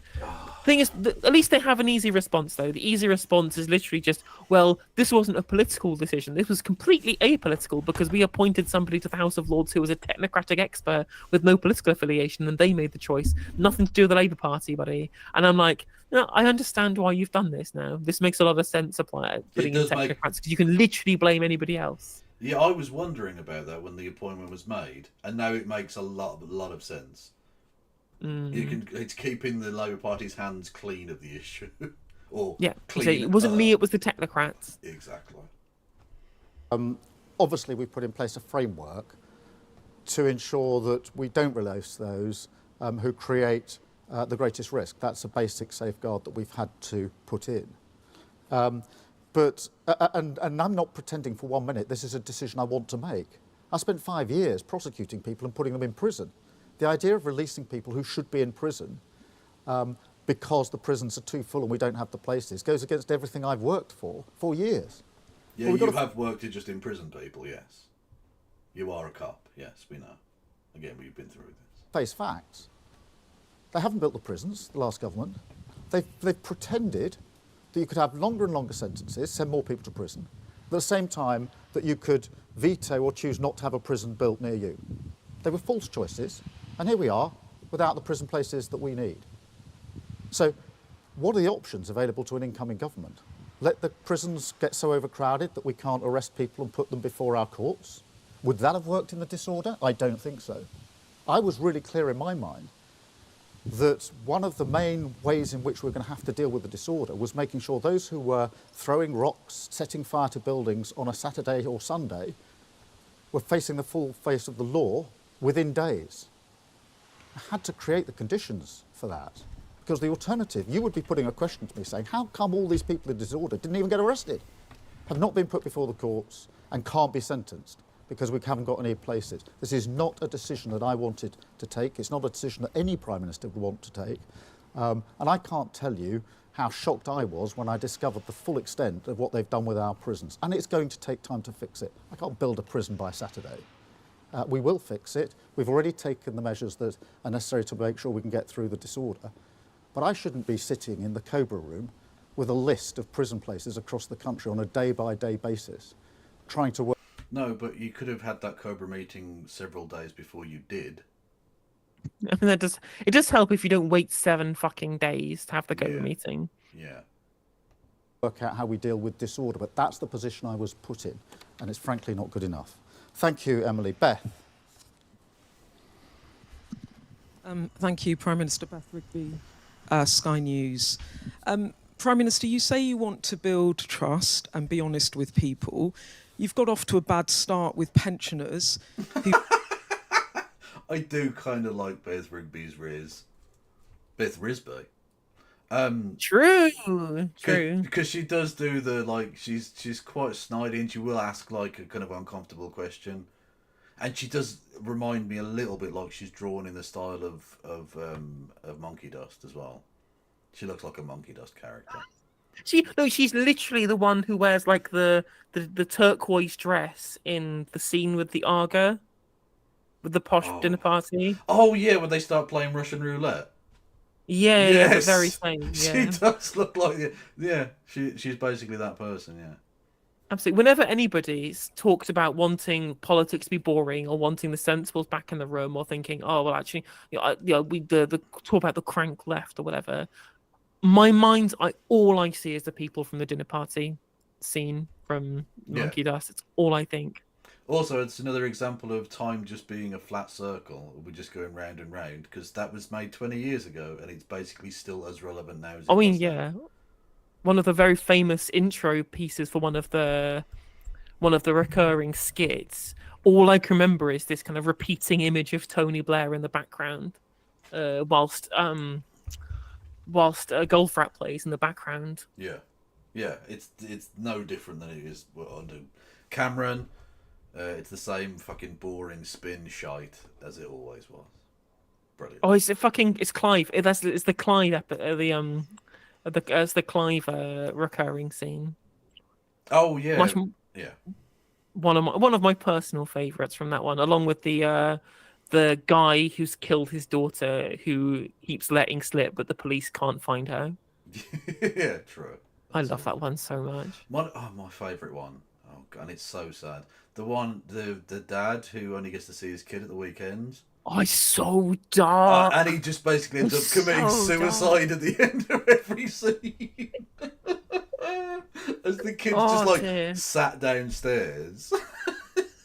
Yeah. It's so grim. It's so grim. Yeah. Who voted for you, and then you cut their winter fuel allowance, and it wasn't in your manifesto. You also said in the general election you had no plans to raise taxes beyond what you'd set out in your manifesto. Now you're saying something else. So can you please level with people? Are you going to raise taxes? And are you looking, when you talk about the broader shoulders, are you looking at taxes on working people? Or are you now looking at a range of wealth taxes on shareholders, homeowners, big business? Thank you. But as I said in the campaign, in relation to working people, income tax, VAT, national insurance, we will not increase tax. I was clear before the election, I'll be clear again after the election. Obviously, the budget is in a number of weeks and the detail will be set out there. But I say again what I said... When you say two idiots, are you referring to me and my co-host as idiots, or the Prime Minister and the journalist? I don't know. I mean, we are idiots, it's true, but not in this specific context. No. No, we're the smart ones. We are the sensibles, ironically, in the room now. Yeah. Said before the election, which is we have to get away from this idea that the only levers that can be pulled are more taxes or more spending. Our number one... No, as pointed out in chat, we also have the option to eat the rich, which you haven't even explored as a possibility, Keith. mission is to grow the economy, to make sure that we are creating the money in the first place. That remains the number one mission. Nothing knocks that mission. And that's why it's really important we have Okay, a I'm going to put transport 5 system that works. missions. That's I mean, why give it's us really 5 important we missions have for that. an NHS capable of getting through the Yes, I backlog. do. That's why it's important we have the National Wealth Fund, Great British Energy, that we unlock planning so we can get on. All of those decisions are decisions we've taken in the first 7 weeks to make sure we get the economy where we need it. But we're going to have to take tough decisions. I did not... He said reform loads of times, so I'm having reform. Oh yeah, for a shit. Yeah, £22 billion I mean, black it hole. wasn't on my bingo card, so I missed it. And that's because it wasn't on the ABR's books. We were looking at the available, as you were, the available material. But it wasn't there. The OBR didn't know about it. That's why they're conducting a review, is to find out why they didn't know about it. But £22 billion black hole on top of what we knew to be the situation is a problem that I'm not just going to pretend isn't there or that we can easily fix. We're going to have to fix it. We're going to have to fix it quickly, because I genuinely do not think that the politics where we simply pretend things can be done that can't be done is working. And we will do it straight away. That's why I call about sort of getting the rot out now. Because if we don't do it, if we paper over it, we know what's going to happen. It's like the damp or whatever. Anybody who's ever decorated a house knows how this works. Again, J.K. Rowling does not know how this works. She's just become one with the spores at this point, I think. Pretend it isn't there, paper over it, and guess what? In a year's time, it's 10 times worse. We're not going to do it that way. Like, Thank you. what's frustrating about this as well is that he's been asked twice now to talk about the taxes that are going to have to rise to fill the gap. And we know it's already been leaked to The Guardian that they're going to be touching capital gains and inheritance tax. Like, we know. You don't need to be coy about it anymore. I don't have to keep, again, just looking dodgy. I thought that the dodgy, no straight answer stuff was going to be specifically in the run-up to the election to avoid scrutiny. But they can't stop themselves. They can't stop themselves just from having individual specific lines that they won't deviate from, and not just being truthful or being honest or sincere or open with what their plans are. Like, we know it's capital gains and inheritance tax now. We know that that's going to happen. Yeah. It was clear to everybody, because you kept saying when asked about capital gains tax and the run up to the election, we have no plans in our manifesto that require this, so that they can then say, look at the £22 billion black hole, we need to raise the taxes. And I'm just thinking, it's such a nonsense I just want it to be replaced with sincerity. I really do. And it's fine. I want capital gains tax to go up. I want it to be increased. I want it to be equalised with income tax. I've been banging on about it because it was part of the Green Party manifesto. But at least we in the Green Party, we had we had this sincerity to actually admit that we were going to do it in a manifesto, rather than just pretending that we weren't going to do it or being coy and refusing to answer when asked. Indeed. It's pathetic. No, you can't have sticking plaster politics. He has to actually say that one. Surely. Yeah. Like, you can argue he's doing sticking plaster politics, sure, but that's not what they've done the card for. Come on now. Let's be sensible, shall we? I'm going to take Andy Bell, if only, so that... Where is Andy? Andy, if only, so I could say personally into your face, well, fantastic on your daughter's achievement in the Olympics. Georgia was absolutely brilliant. We were all glued to our... Awkward pop culture reference. Awkward pop culture reference, 100%. And please convey our... Although this is a somewhat original awkward pop culture reference. It's usually something about the football, but he's gone with your daughter won an Olympic medal or something. Cool. Congratulations to us. I know many people already have. Andy. Thank you. Well, I wasn't quite expecting that, but thank you very much. No, he's just in the fucking way. Prime Minister, you talk about getting the rot out. Your administration's already been criticised for making a lot of appointments, political appointments, inside the civil service, inside what should be strictly non-political appointments. Wouldn't it be a good idea to have a review now by your Commissioner for Ministerial Standards, just to set the record straight, to clear the air? Because at the moment, a lot of people are wondering... Hey, great minds think alike. Great minds think alike. Luna Rose says, is the 22 billion black hole the Labour version of the Treasury note from back in the Cameron era? That's literally how I started off the thing tonight. That's the analogy I made. Word, well, almost word for Absolutely. word. 100%. It's exactly what it is. Yeah. It's exactly what it is. I mentioned this in the TikTok that I put out the other day. They're banging on like they're doing the Liam Byrne note. It's pathetic. Yeah. Oh, no, he did say papering over. Is that sticking plaster? Oh, go on.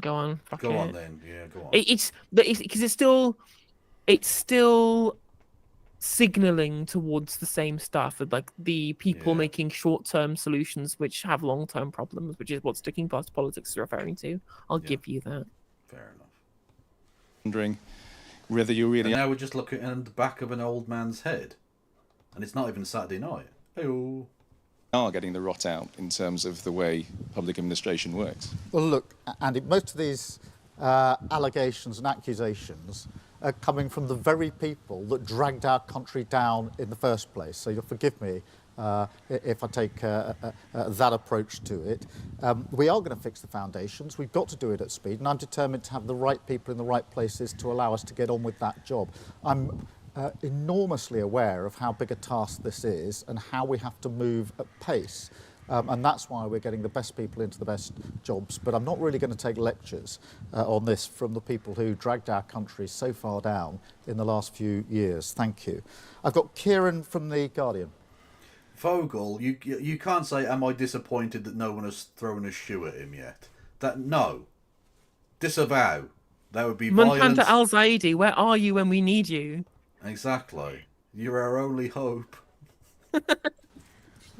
Thank you, Kieran Stacey from The Guardian. Just on that theme, can you tell us why you've cancelled the appointment of your new National Security Advisor? And can you pledge that there will be an open and transparent process to replace that person? Yes, of course there'll be an open and transparent process. And no, I'm not going to publicly discuss individual appointments. Thank you. Jack from The Sun. Thank you, Prime Minister. Jack Alston from The Sun. You've made clear today your reasoning for giving big pay rises to public sector workers, but now you've shown you're willing to get your checkbook out. Do you not risk spending the rest of your premiership playing a game of whack-a-mole with ever-growing union demands? And just quickly, you spent a lot... If you fell into a vat of acid, the world would not be diminished. Again, just like they'll always go back to the John McDonnell quote where he said, I mean, you say you're a Sun journalist, right? You can be from the Sun or you can be a journalist, but you can't be both. Yeah. Also, they wanted that big pay rises, like it was 15% for ASLEF over like 3 years, which is still below inflation over that period if we hit target. The junior doctors were still 13% behind the pay restoration that they were asking for, and split over 2 years. Like they weren't actually inflation-busting pay rises. Day looking back in anger, but are you happy that Oasis has decided to reform on your watch? Again, I can only reiterate the thing I said about the acid. I can only repeat the thing because it's as valid at the end of that series of words he said than at the start. What can I say in relation to that? It's very, very good. It's a great song. No, it's not very, very good. It's not. It's a shit joke. Fuck me. Like, he's a journalist. Do something with what's the story. Like, dude, that's a thing that would work, I think. You could work that in, but... I'm not sure I'm the best place to champion it after the last 20 or 30 minutes. But look, let's see what happens with Oasis. In relation to the pay settlement, look, we were very clear before the election we weren't going to meet the demands of the unions. They were making demands which we did not think could be met, and we haven't met them. We'll take the same tough approach as we go forward in relation to any pay issues. We have to take that approach, and therefore I will be as tough on this as I was before the election, because we have to be tough about it. Hang on a minute. But I'm not going to pretend. Hang on a minute. Has Keir Starmer been replaced by fucking John Turode from MasterChef? Is it Greg Wallace has turned up? Prime Minister, the governance doesn't get tougher than this. True. I haven't watched much of that show because I'm too busy getting pussy. But on occasion, when I've seen bits of it, and they try and make it look so intense, you're like, it's cooking, lads. I know, literally. They make it into like they're doing fucking open heart surgery or something. Wow, the pressure's really on. He's got to do the sautéed fish. Like, just chill the fuck out, That's man. a really tough dish to pull off well. Yeah. Cooking that's going to be very tough. I remember, like, I didn't notice that they kept using the word tough over and over and over again in what sparse amounts of MasterChef that I've watched. And then I remember watching the Swede Mason remix of Greg Wallace, the buttery biscuit base, and the tagline that Swede Mason had put in the YouTube description was "Editing doesn't get tougher than this," and I was like, "Oh, that's funny." And then I remember watching Charlie Brooker review it, talk about how they kept talking about it being tough, and I was like, "What the hell is going? It's a fucking cooking show. It's a cooking show. Like this way, it'll be like Iron Chef America." Yeah, ridiculous. Like I saw one bit, and he had like a little tower of potatoes, and they fell over or something, and they were like, "Oh, it's a disaster." No, it's a very minor piece of potato-based gravity interaction. You can just stack them back up again. It's not like 9/11 was a disaster. This is fine, although they both involve towers falling down. So it's suboptimal, but it's not the end of the world. No. That having hospitals that can't operate properly is good for the economy, or having a transport system where people can't get to work is good for the economy. Just sitting it out year after year was costing a huge amount of money. So the government has to get the balance right. But let me be clear, I'm going to be really tough about this with the unions, as I'm being tough with everybody else, because this is part of the work we have to do to get out the rot and start to rebuild our country. Thank you. I've got Chris from The Times. Thank you, Chris Smythe from The Times. Just to follow up Andy's question. It's literally called Smythe. I thought it was like a joke name. Yeah, I thought, like, is he mispronounced Smith there? What? His name's Smythe and he works for The Times. Again, your friend from The Sun has a vat of acid you might be interested in. About the widespread concern of people with Labour links being appointed to the civil service. Was your answer effectively that process doesn't really matter when the task is so urgent? And if you are talking about honest... No, so they're just doing just a slightly different type of corruption. They're still going to be as corrupt as the Tories, just less steal your money and more gain all of the levers of power for themselves. Corruption, you know? And service. Can you not just explain why you appointed some of these people, why Lord Ali, for example, had downstreet past what he was doing here? And again, on Beth's theme, you said clearly wealth taxes are in the frame. Are you also saying to people that further spending cuts are also being looked at? Well, let me be clear. I wasn't saying process doesn't matter. I think let me be clear. Heard enough from me over the... Yeah, let me be clear. Absolutely. Let me be clear. Oh, I just need the last Labour government and I've got a bingo.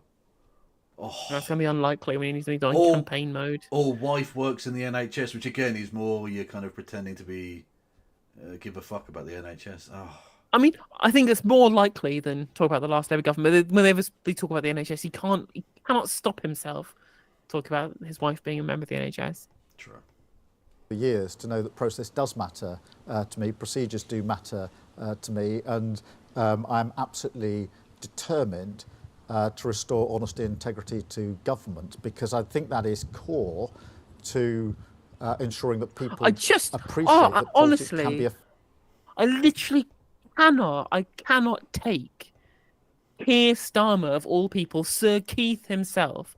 I literally cannot let him just stand there and pontificate about honesty and integrity in politics when literally all he has done for the last 7 years, ever since the 2017 election, where the worst almost happened in his mind, in the Labour rights mind, ever since he got headhunted by Labour together, all he's done is lie for the last 7 years. Yeah. It's all of it has been artifice. He's tried to create an image of himself that is completely fake, that is completely falsified. and stood for pledges that he never intended to keep, then just lied about, again, like just random shit, like whether or not he'd called Jeremy Corbyn a friend and a colleague. Just lies upon lies upon lies over and over and over again. And for him to come out here and say, well, I want to bring integrity back into politics, fuck off. Yeah. Just fuck off. Especially when you're literally being asked about the corruption you're already doing. Doing political crony appointments to highly paid public positions, which are supposed to be non-political. You're doing corruption, and in the answer to the corruption, you're like, we need to bring integrity back to politics. That's the crazy part as well, is that our system is set up so that as long as you declare your conflict of interest, that's it. That's it. It's like, I've got this massive conflict of interest. Oh, you've declared it. Oh, well, everything's above board now. No, they have a conflict of interest. Don't appoint them to the position. Yep. Force for good. I think one of the reasons people have been disillusioned, disaffected, if you like, in recent years is because they can't see politics as a force for good. So that process and procedure and doing things properly matters to me beyond the fact that it, as it were, should be done properly. I think it's core to And again, politics. So you see what I mean? Going, as long as the procedure is followed. No. Have a moral integrity to what you do. Have it be ethical. Like, you can follow plenty of rules and still do a bunch of unethical shit. Like, all the fucking time. Yeah, the rules are set up by unethical people to allow them to be unethical. Exactly. Mean that. And look, if you take... I literally take the Sherlock Holmes, the original, not the weird modern interpretations, version of it, when he said, when Watson asks him whether he has any problems when he breaks the law, like, do you have any qualms? He says, no, I'm not interested in the law. The law is written by politicians and I don't trust them. I'm interested in the application of justice, not the implementation of laws. Yeah, to quote some wise words, law? Well, are you a fucking liberal? True. Also, donkey cock. No, horse cock. Apologies. Wrong animal, yeah. There's going to be loads of people who do not get what you're talking about there. That's fine. If you don't get the horse cock, tough for you. Lord Ali, he's a long-term donor and also, contributor if you to the pause as Labour well, Party. Solly posted this in chat earlier. The UK ministers gave KPMG a £223 million contract, despite a specific pledge to drop spending on consultancy. Again, that was something they'd lifted from Mazzucato and Collington from their really great book they did called The Big Con about overspending on consultancies and government. Rachel Reeves made a big thing, both in her speech at the conference and the manifesto, about dropping money being spent on consultancies. They immediately get to government. It's like, oh, we've only been in 2 months. You can't expect us to fix everything. We can't expect you to take money away from old people and also give loads of public money to a consultancy that you said you weren't going to spend money on. Yep. Brilliant. And now he's going to address the financial corruption of having a long-term donor just to be given access to Downing Street, even though he's not in the government at all. Yeah. He was doing some transition work with us. He had a pass for a short-term time. Hang on, I hope it's not that kind of transition work, because if that's probably why Rosie Duffield's going to have some words to say. Yeah, so he's why he had his pass revoked. True. What's that? You're transitioning. You've just lost the whip. I'll be having that. And to do that work, the work finished, and he hasn't got a pass. That's the state of affairs. And the second bit of your question, I'm so sorry. Well, look, try as you might, I'm not going to preempt the Chancellor in relation to the... Because you don't know what's in it. You don't know what's in it, she won't tell you. Because you're not the Prime Minister, you're a little bitch. An empty suit fulfilling the dreams of Morgan McSweeney. Yeah. The co-prime ministership of McSweeney and Reeves have not told you what the budget's going to be. So well, at least, ironically, I actually think Rachel Reeves is to the left of Pat McFadden, and Pat McFadden is the one essentially signing off any economic policy based upon what he perceives the optics to be like. Because I've read lots of Rachel Reeves's work, and I don't think she's as right wing as how she's acted in government. But like McFadden is the one who literally will sign off anything and go, no, this is terrible optics because it might make some homeowner in Surrey mad. So we can't do this. Because Rachel Reeves has talked about like capital gains tax before in interviews. Again, there's a reason why I specifically wanted to bring up her quotes to her on LBC, because I know that she's less austere than this. But again, this is all being filtered through the Labour Together Politburo. Yes, indeed so. The budget, I am indicating there are going to have to be tough choices. Obviously, we made commitments in relation to tax on working people in the election, which we intend to honour. And I frankly don't want to have to take the tough decisions that we're going to have to take, but I'm not going to shy away. I genuinely think one of the problems in politics has been people standing at podium like this, pretending that hard choices don't need to be made, or pretending or knocking things down the road. We've seen, I don't know how much, just knocked down the road, the other side of the election, get it somewhere else, don't take the decision. It's what happened with prisons. Decisions should have been taken a long time ago. But each month it was just knocked another month, another month, another month, hoping somebody else would pick up the mess. We can't go on like that, so we're going to have to grip it, and I want to grip it early. And that's why I said in my speech, if we have to make unpopular decisions now, in the short term, to make sure the long term we can actually do the change that we want to do. The 5 missions in terms of rebuilding this country are really important to me. He literally did 5 missions. He literally did the 5 missions. Oh, we didn't even need to give him leniency on that one. We could have just waited. I think it's just a reflexive thing. He's still got this. He's still the campaign. The echoes of the campaign nonsense are still there. And occasionally he has a little short circuit. Beep boop. Oh, I wonder how much was drilled into him. I wonder how much he literally was in boot camp, being told what he could or couldn't say on the campaign trail, and his brain's just been rewired forever. Yeah, he's just an NPC, and he's got all the talking points are still there. You know, they're not supposed to come out, but occasionally the ghost in the system comes out, and he goes, Pebble Dash Semi, what? Do them if I don't clear out the rot first and take those tough decisions. Thank you. I've got Daniel from the Telegraph. Hello, Daniel Martin from the Telegraph. How can you justify strike agreement? You've got a bingo. Hey, we have a winner of nothing. But thank you, Tilted Marshmallow. Yeah. With the unions when there's no it doesn't include any agreement to increase productivity.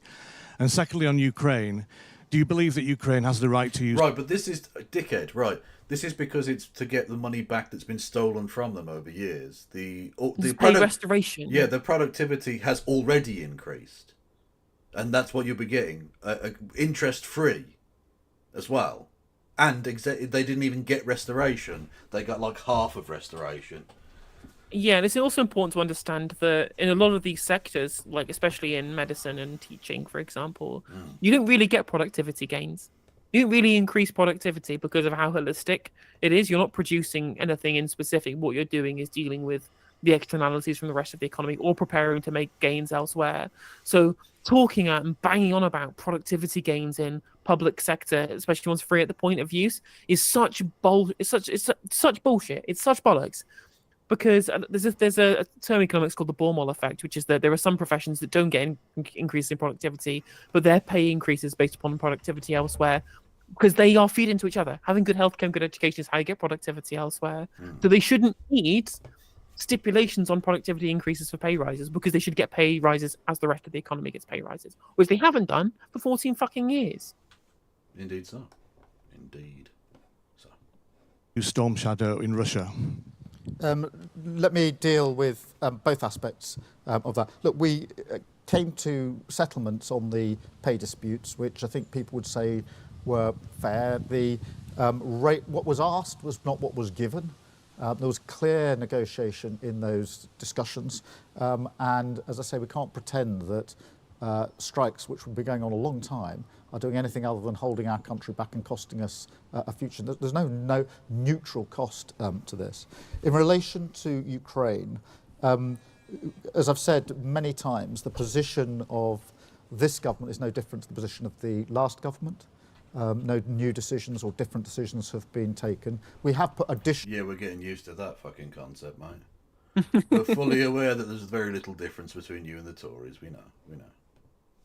Resource in terms of what we're providing, both money commitments and weapons commitments. Yeah, and it's an open-ended, uncosted commitment, which is interesting that you can do that for Ukraine, but not for like literally pensioners freezing to death or rebuilding schools or whatever, you know.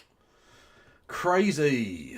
Not pretending the last government wouldn't have done that, by the way, because I genuinely think one of the good things about recent years in relation to Ukraine, and there's not much good that can be said of it, is that there's been a unity in Parliament on that. And as I've said to President Zelensky and the people of Ukraine, we will stand with them for as long as it takes. I'm not going to get into tactical questions about the use of weapons for reasons that I know you'll understand.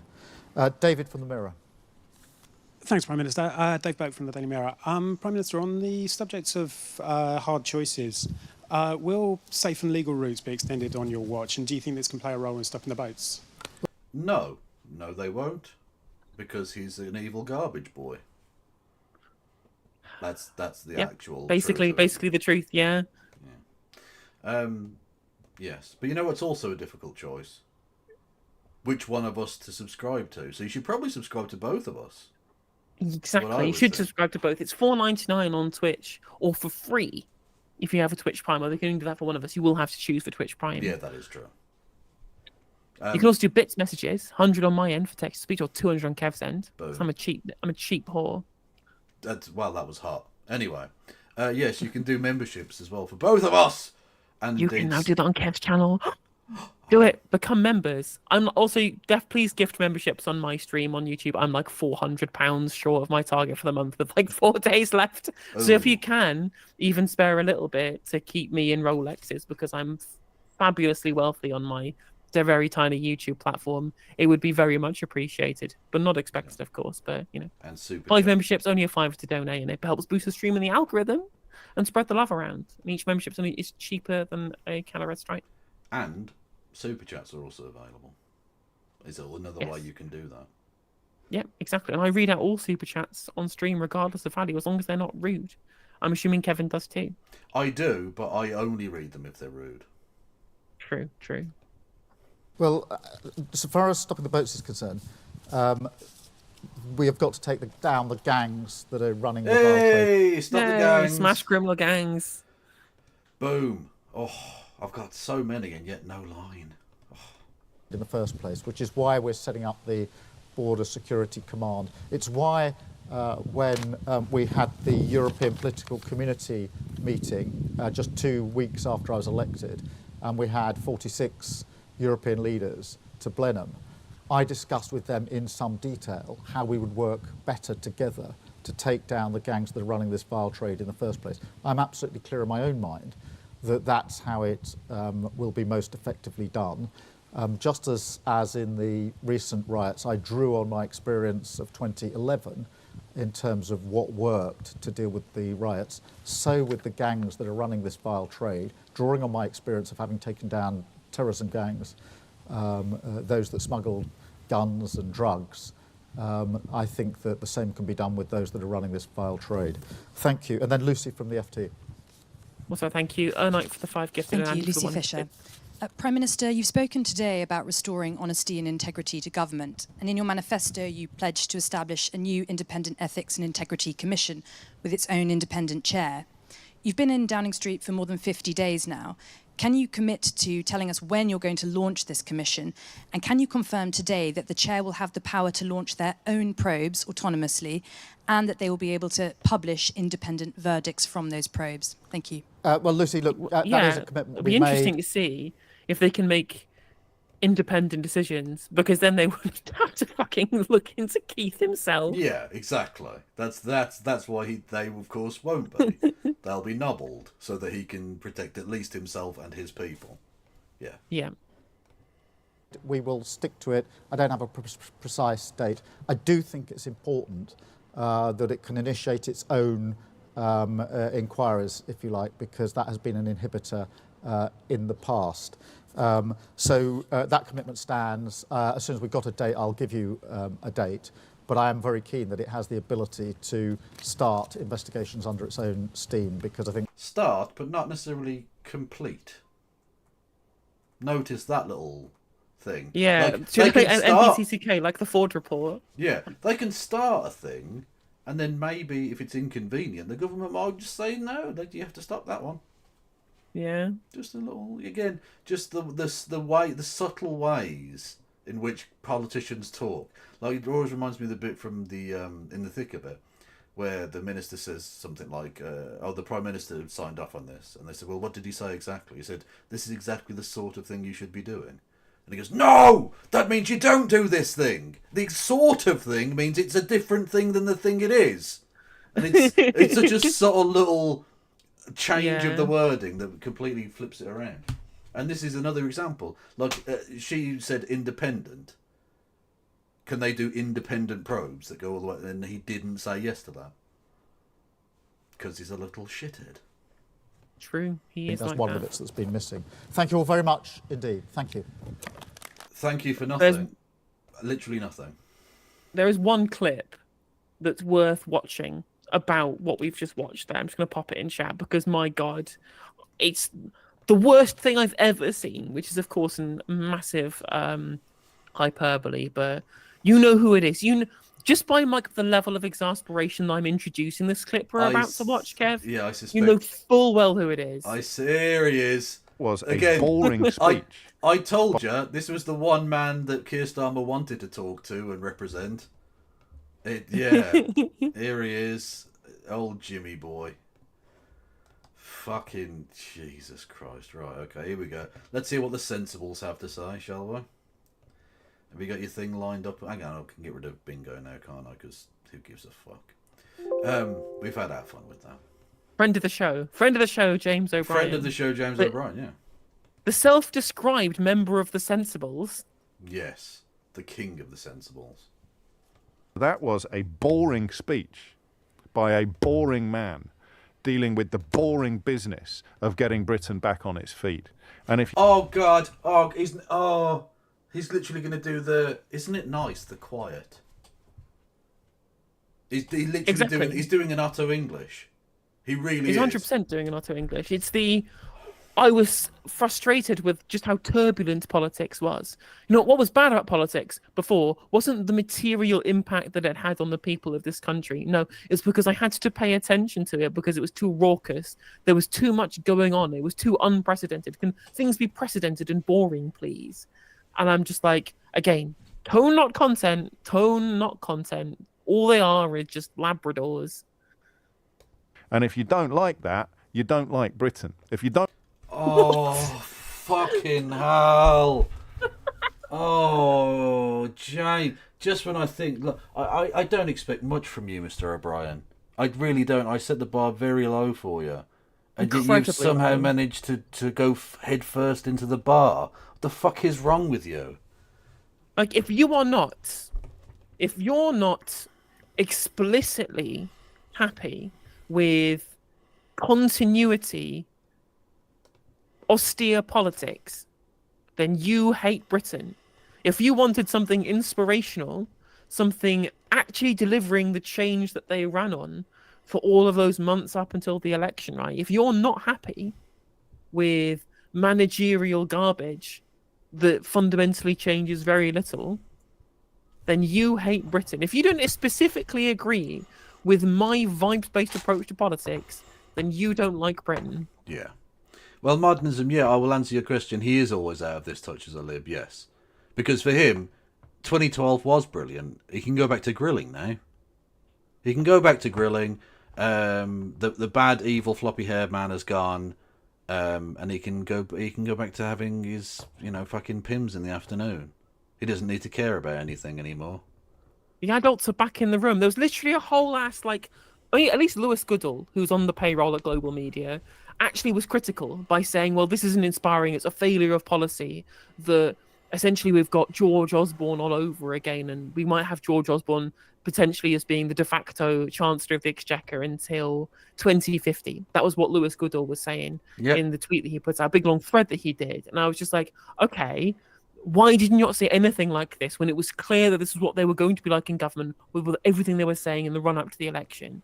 Why wasn't this your point of view, saying, well, maybe we need something that's a little bit more redistributive, a little bit more pro-working class than the austere politics that we're being promised by the Labour Party? Where's all this fucking change gone? Where's Tony Robinson and his fucking stupid little his dancing in the street going to vote? Where's this change we were promised? Because I'm not seeing And the much thing- fucking change. The thing again is, okay, I'm sympathetic to what you hear a lot from liberals, which is that they've only been in government for 8 weeks. You can't expect miracles. It's true. They have only been in government for 8 weeks. We cannot expect miracles. It's fine. It's not a problem. I 100% agree. But what we also would expect is the direction of travel, especially in the first 100 days, where it's really important to capture the public mood, to set the tone for the next 5 years potentially of governance. You need to bring people with you rather than depressing people and saying everything sucks. Also, we're doing bad things and nothing good is going to happen until however long. But we have this plan. Just promise you we go to a different school. You cannot do this. And you also cannot have a specific ideological line that is fundamentally bad for the country, which they told you they were going to do, which none of these centrist or liberal rubes had the basic level of political analysis to bother scrutinizing, at the time in which we could have affected their political platform, which is before the manifesto was released, because they were trying to capture the public mood. The public mood now expects managerial nonsense, and that's what we've got, and they're now fucking surprised about it. Yeah, I'll slightly reword my point. I'm not expecting the outcome of public policy to have changed already. I am expecting public policy to have changed, because they have been in charge for 2 months, and they haven't even had to have the business of doing legislation. So all of the actual government policy could have changed completely 180 degrees in the opposite direction. And it hasn't. They fundamentally have carried on doing the exact same fucking shit. Exactly. So and it's typified. there's no change here. There's nothing. It's not going to change ever under this government. Yeah, it's absolutely typified, right? Something that's very simple and they could easily have done very specifically to answer a question that was being asked before during the election, and then get them into a position where you can use your power in the media to try and force them into a better position by holding their feet to the fire, holding them to account.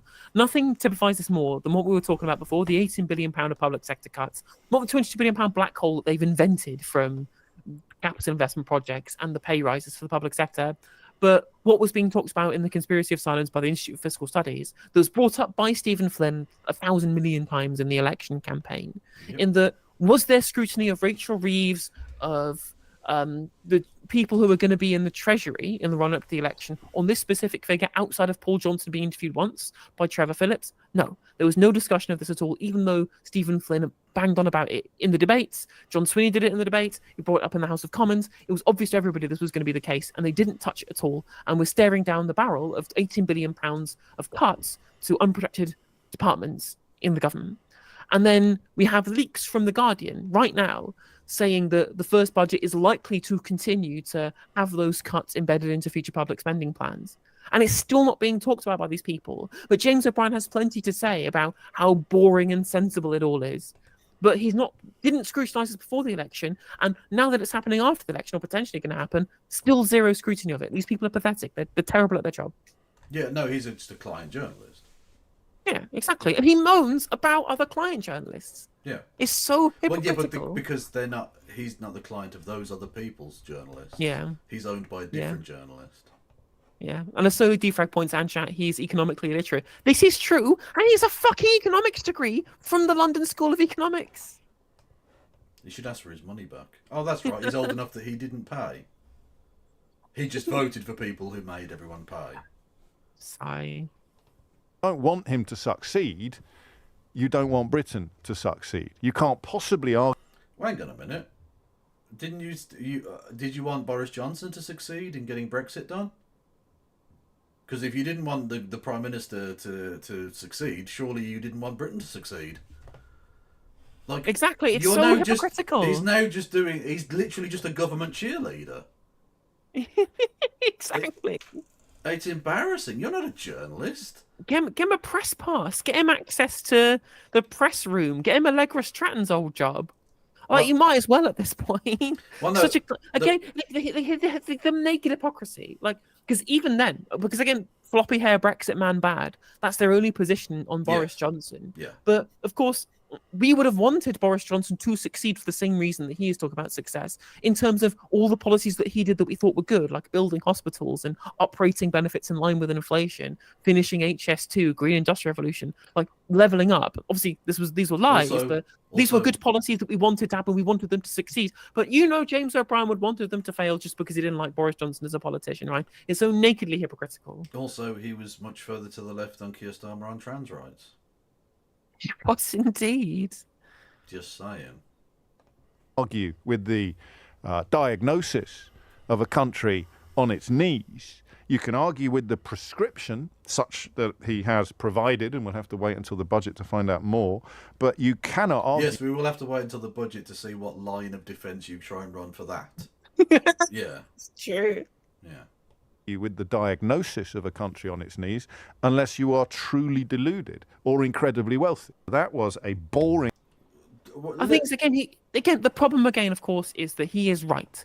He is right. The country has been screwed over economically by economic vandalism, really and truly, by the Conservative Party, because that's what they do whenever they're in government. It was a great video by Economics Help UK detailing how we've just screwed up our own economy for decades and decades, and mostly Conservatives are to blame for this. Yeah. But unless you criticise the fact that the change is not happening to move ourselves away from this failed paradigm, all you're doing is cheerleading. All you're doing is slobbing on Keir Starmer's knob.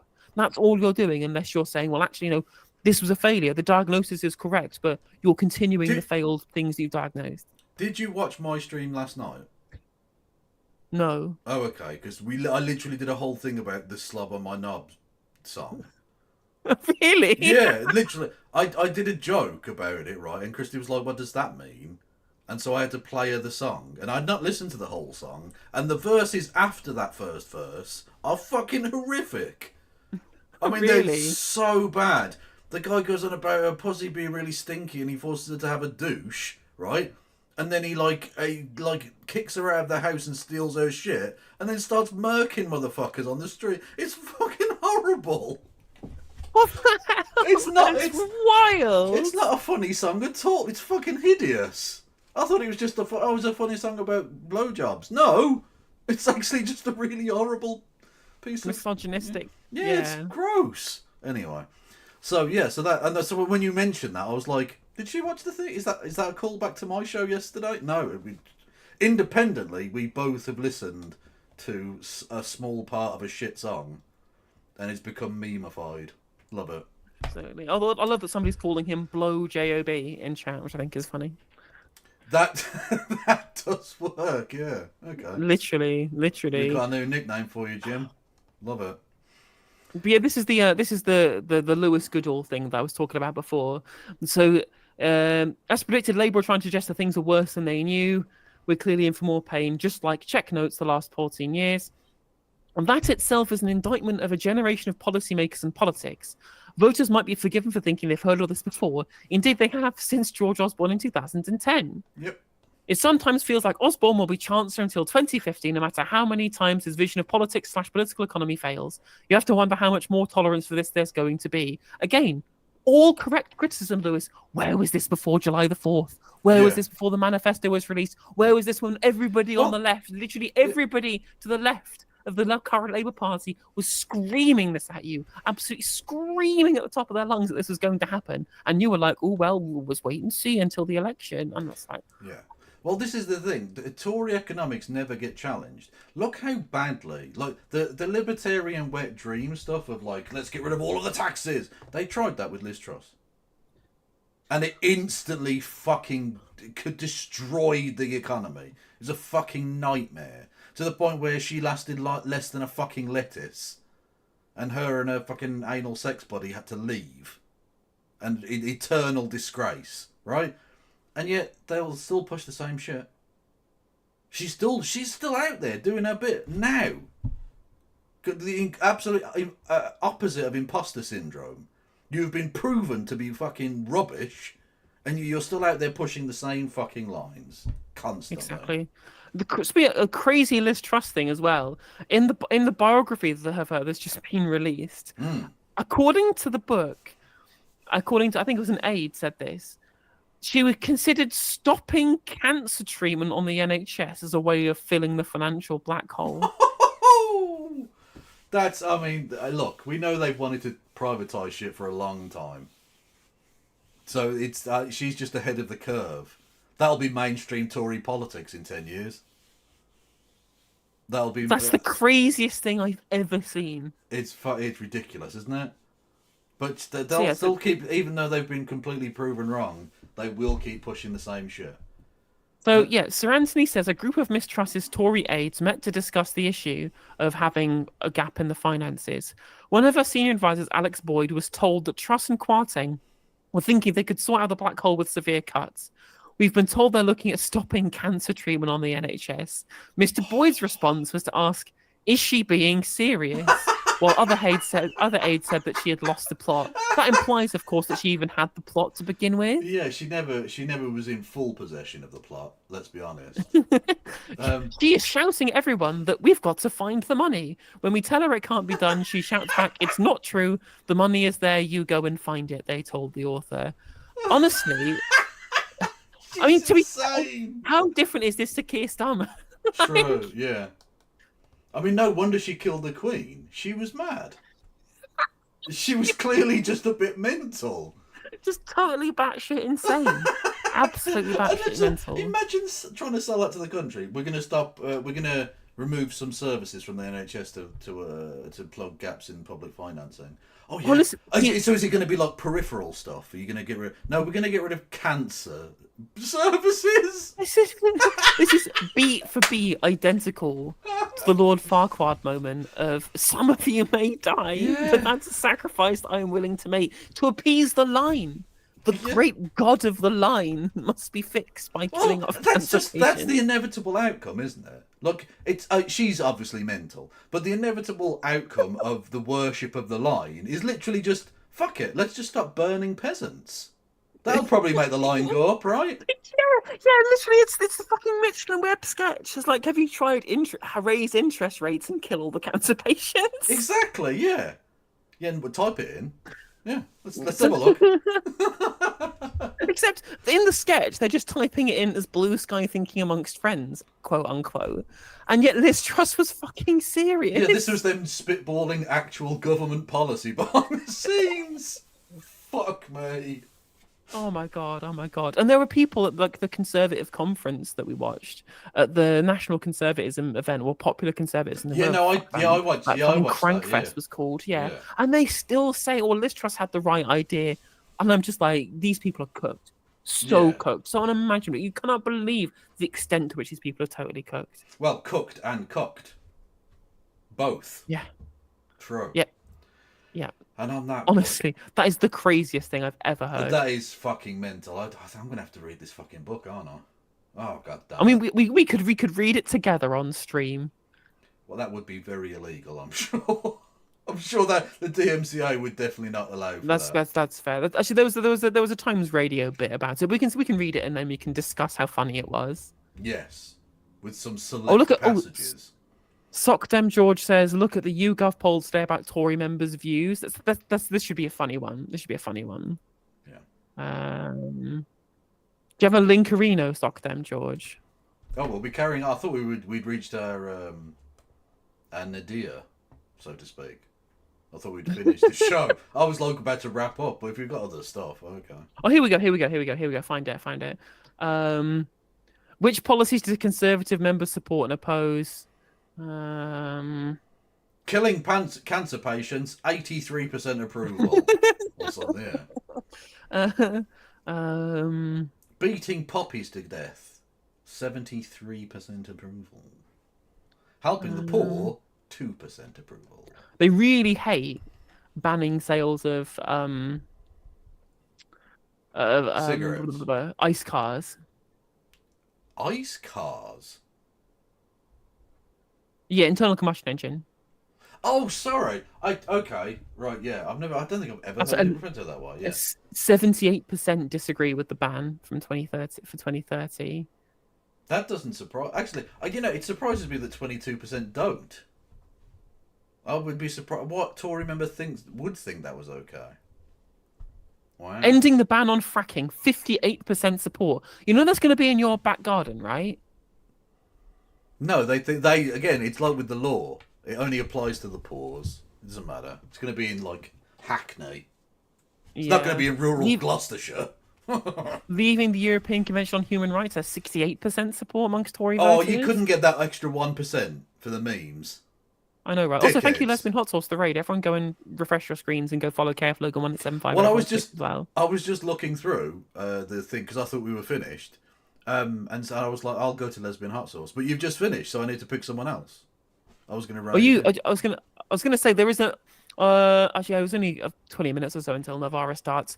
There's actually maybe we'll save that for tomorrow. There's a crazy bit from Talk TV that I have to watch. It's crazy. What's it about? They get a guy on from Conservative Home who also works for the Mises Institute, essentially trying to justify pensioners dying because they're too cold. It's the most. It came off my TikTok feed, but the segment itself is about 40 minutes, so I can't really justify watching that all now because we'll cut into. Again, they will sacrifice actual humans to make the line go up.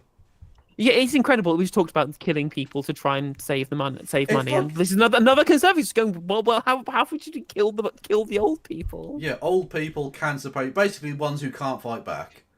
Let's kill all of those people. If we thought about killing children, they're pretty weak. We could probably do that, and then it's like sacrificing people to make sure the sun rises in the morning, type thing. You know, like it's like some ancient blood rite ritual thing. We need to kill poor people. Imhotep.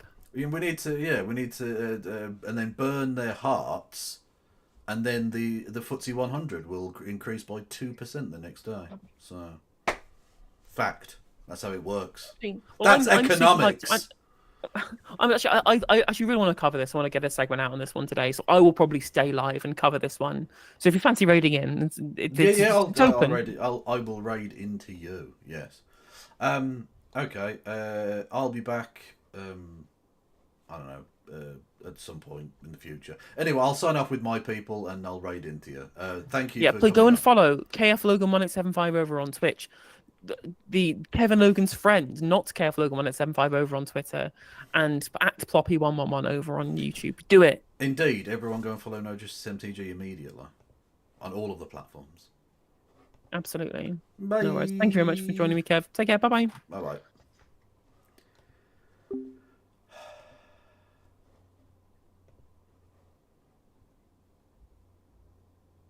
Anyway, dear Chatterinos, how are we all? I hope we're well. I will raid into you. The sexual tension is palpable. No, Vogel, it's just that you're a relentlessly horny bastard.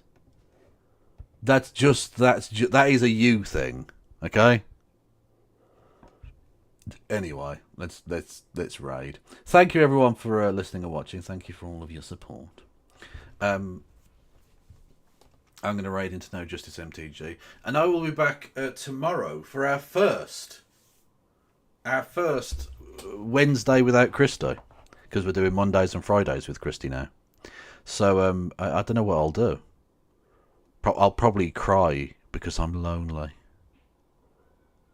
Actually, I won't do that, but it'll probably be alright. I'll find something for us to do. Go and say hello to No Justice MTG, and stay beautiful, you awesome people. No pass around.